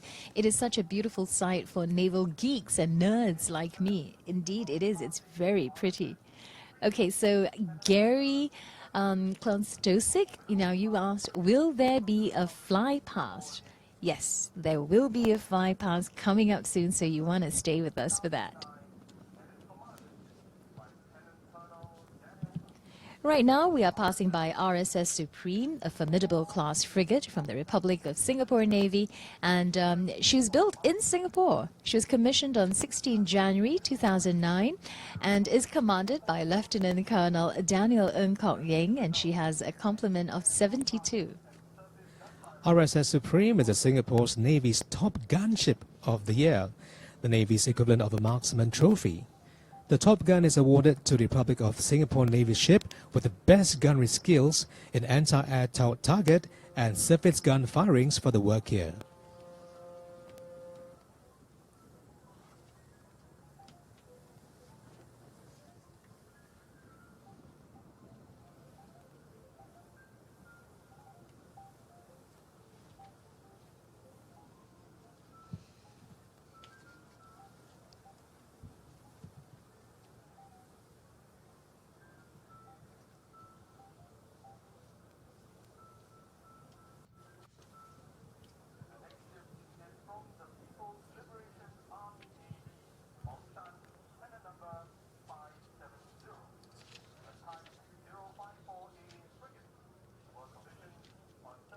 The next ship is from the People's Liberation Army Navy Huang Shan, a Type 054A frigate. She was commissioned on 13 May 2008 and is commanded by Captain Chang Hui Wei. She has a complement of 186 or 186 crew. The Type 054A frigate was built in China.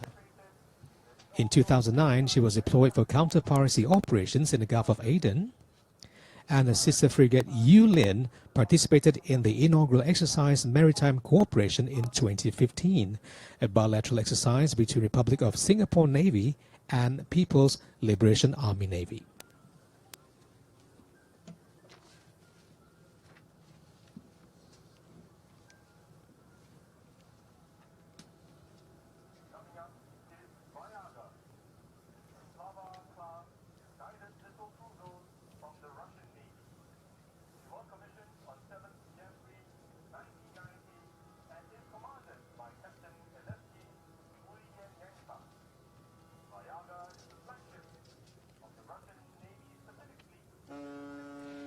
And here we have the Vyag, a Salva-class cruiser from the Russian Navy, and she was commissioned on 7th January 1990 and is commanded by Captain Alexei Ulyanyanka, and she has a complement of 500 sailors. Now, the Vyag is a flagship of the Russian Navy's Pacific Fleet and is the 5th ship in Russian naval history to bear the name. Since 1995, the Vyag has called into Singapore almost every year. In November 2009, the ship hosted the Russian President Dmitry Medvedev during his visit to Singapore for the APEC Leaders Summit.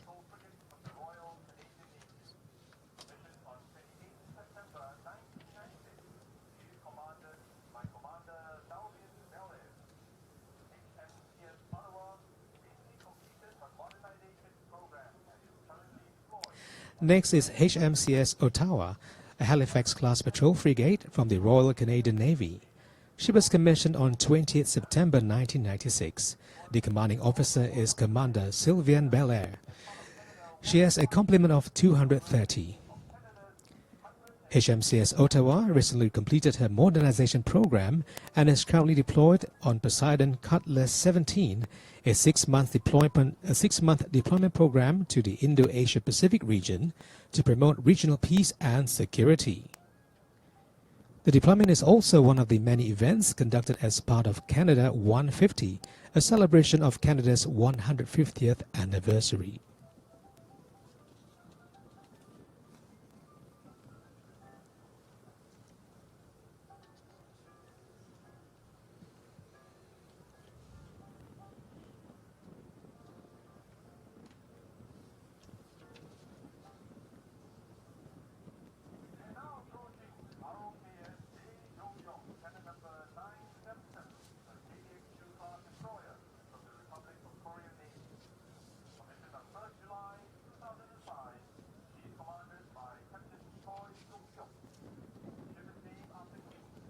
And now we're passing the ROKS Daejo Yong KDX-2 class destroyer from Republic of Korea Navy. She was commissioned on 1st July 2005, and her commanding officer is Captain Choi Sung-hyuk, and she has a complement of 302 sailors. The ship is named after the king that established the Kingdom of Balhae in 689. The Republic of Singapore Navy and the Republic of Korea Navy interact regularly through professional exchanges, visits and cross-attendance of courses, and have cooperated in multinational counter-piracy operations in the Gulf of Aden. Last year, both navies co-hosted the second Submarine Operational Safety Conference at Jinhae Naval Base in the Republic of Korea.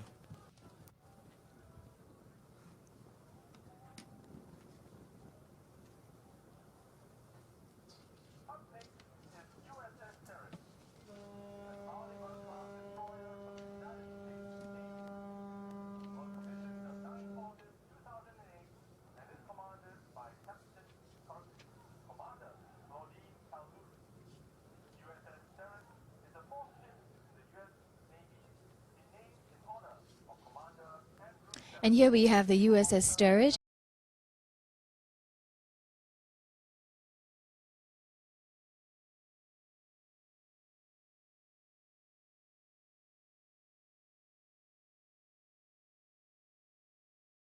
Ship of the United States Navy to be named in honor of Commander Andrew Sterret, a naval officer who served during the Quasi War and the Barbary Wars.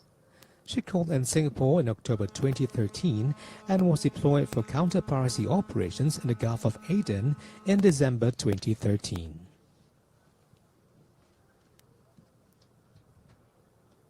And now before we get to the next ship, we have a question from Chow Yi Hong, and you asked, how many navies are here to celebrate this occasion?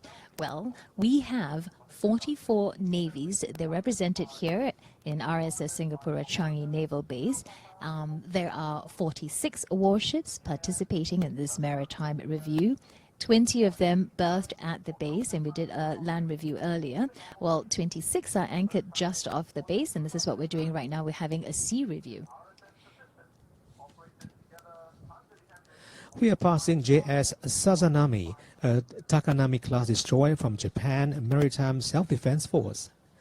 She was commissioned on 16th February 2005 and is commanded by Commander Hirotaka Okumura, and she has a crew of 170. JS Sazanami has been deployed three times for counter-piracy operations in the Gulf of Aden. Now, the first time was in 2009 when she and the RSS Persistence operated together under the ambit of Combined Task Force 151 from May to June 2009.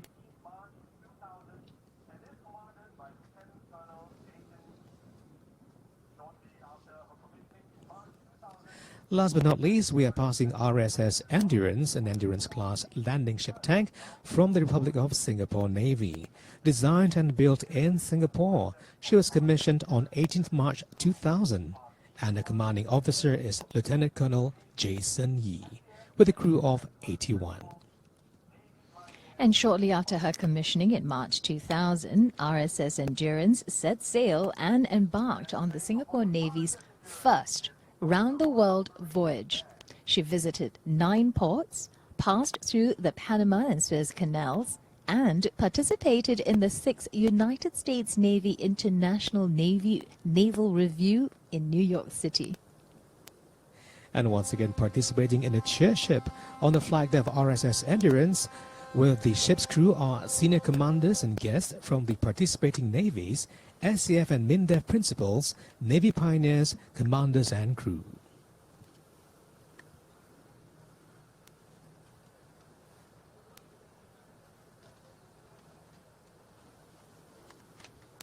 All right, so you've probably noticed that the ships, if you see, they were all adorned with brightly colored flags. Well, that is a naval tradition that is called dressing ships. And on a few special days each year, ships in harbor, they're dressed to commemorate special occasions by alternating stringing signal flags and pennants along the length of the ship.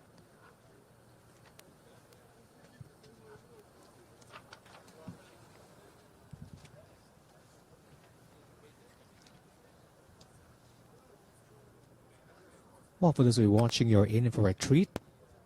Coming up soon is a fly pass, so let's all stand by. Ladies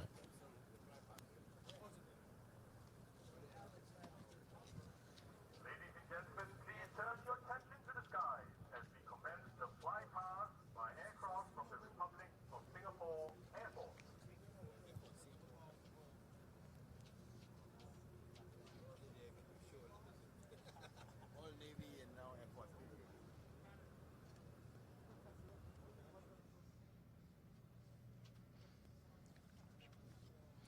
Well, as we await the fly past by the aircraft from the Republic of Singapore Air Force, I have another shout out here. Now, Param Athupunathan says, "Hi, I'm a Singaporean in Australia. Thank you for making this live stream available. Very proud for us all, and it is good to see our allies and friends participate in this event."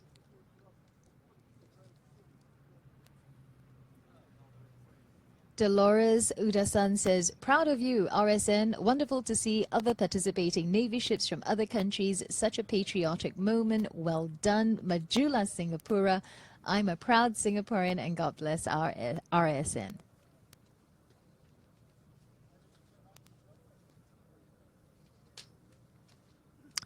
Well, you might not be able to see it, but the first fly past, of course, is a Sikorsky S-70B Seahawk naval helicopter.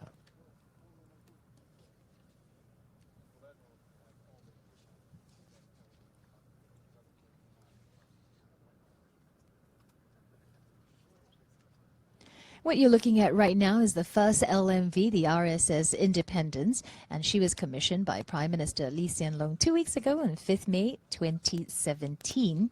Now, a little bit of some stats here.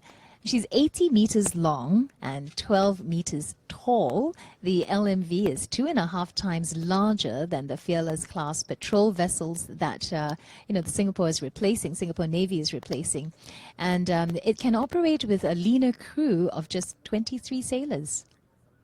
Now, this is because the LMV pushes the boundaries of engineering and design.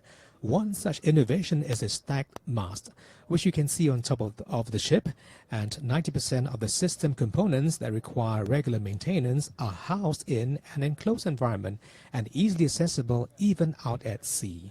Now, this saves time on maintenance, as a ship does not need to be docked to be maintained. And the LMV is also designed to be mission flexible as well, such that they are able to leap into action whatever the mission. So the LMV is highly configurable. They are able to take on a wide spectrum of operations. The LMV can be configured to embark rigid-hulled inflatable boats, boarding teams, and a helicopter for maritime security operations, or to deploy unmanned systems for surveillance or mine countermeasure operations. And they could also be configured with medical modules to support humanitarian assistance and disaster relief, as well as search and rescue operations.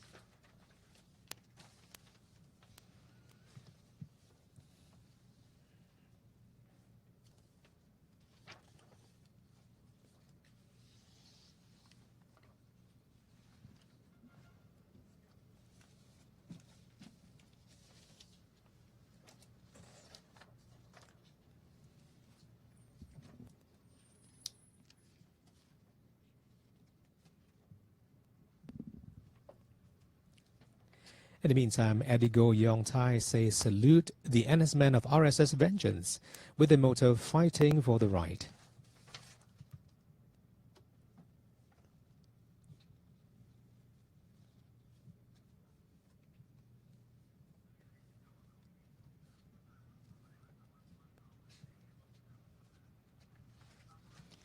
And here we have Rear Admiral retired James Leo, former Chief of Navy.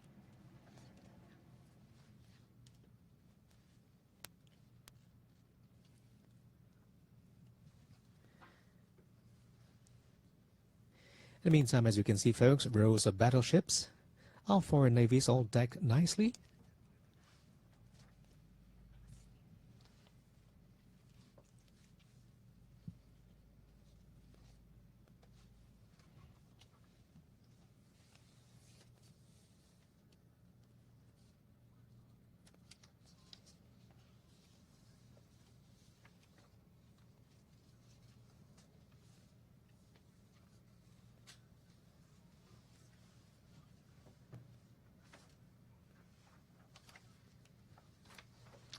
Well, look at the ships now. These are the dressing of the ships, and they're adorned with brightly colored flags. And this is a naval tradition that is called dressing ships. And, you know, only on a few special days every year, ships in harbor are dressed to commemorate special occasions by alternating, stringing signal flags and pennants along the length of the ship.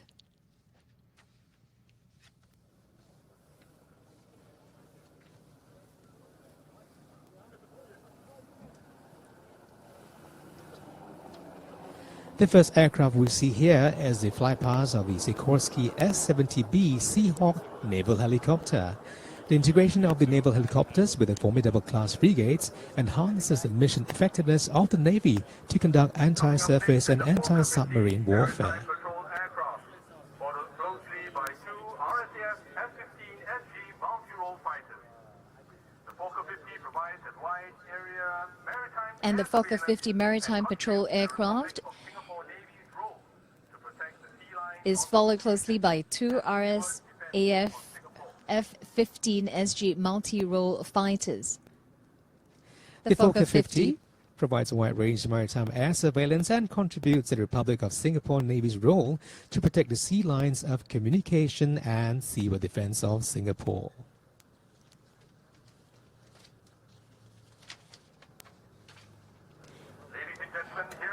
And the F-15s, the F-15SG is one of the most advanced and technologically sophisticated variant of the F-15 aircraft built to date, and they are able to conduct maritime strike operations effectively and influence maritime battles decisively. Equipped with the latest avionics, integrated sensor suite, and advanced weapons, the F-15SGs are able to conduct maritime strike operations effectively and win the battle.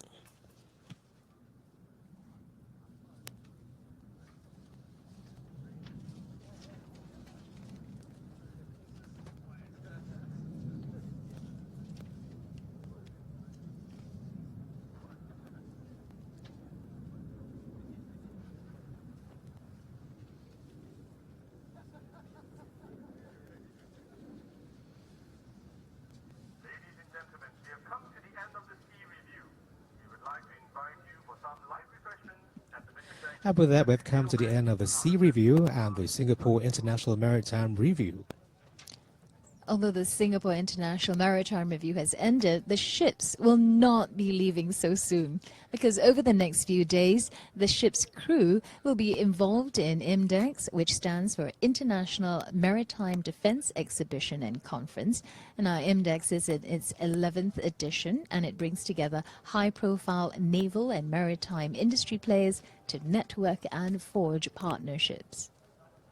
So do check back on the RSN's Facebook over the next few days for coverage of IMDEX, which will include a very interesting event called the Cocktail Night, where ships will host a cocktail reception for one another. We hope to see you there.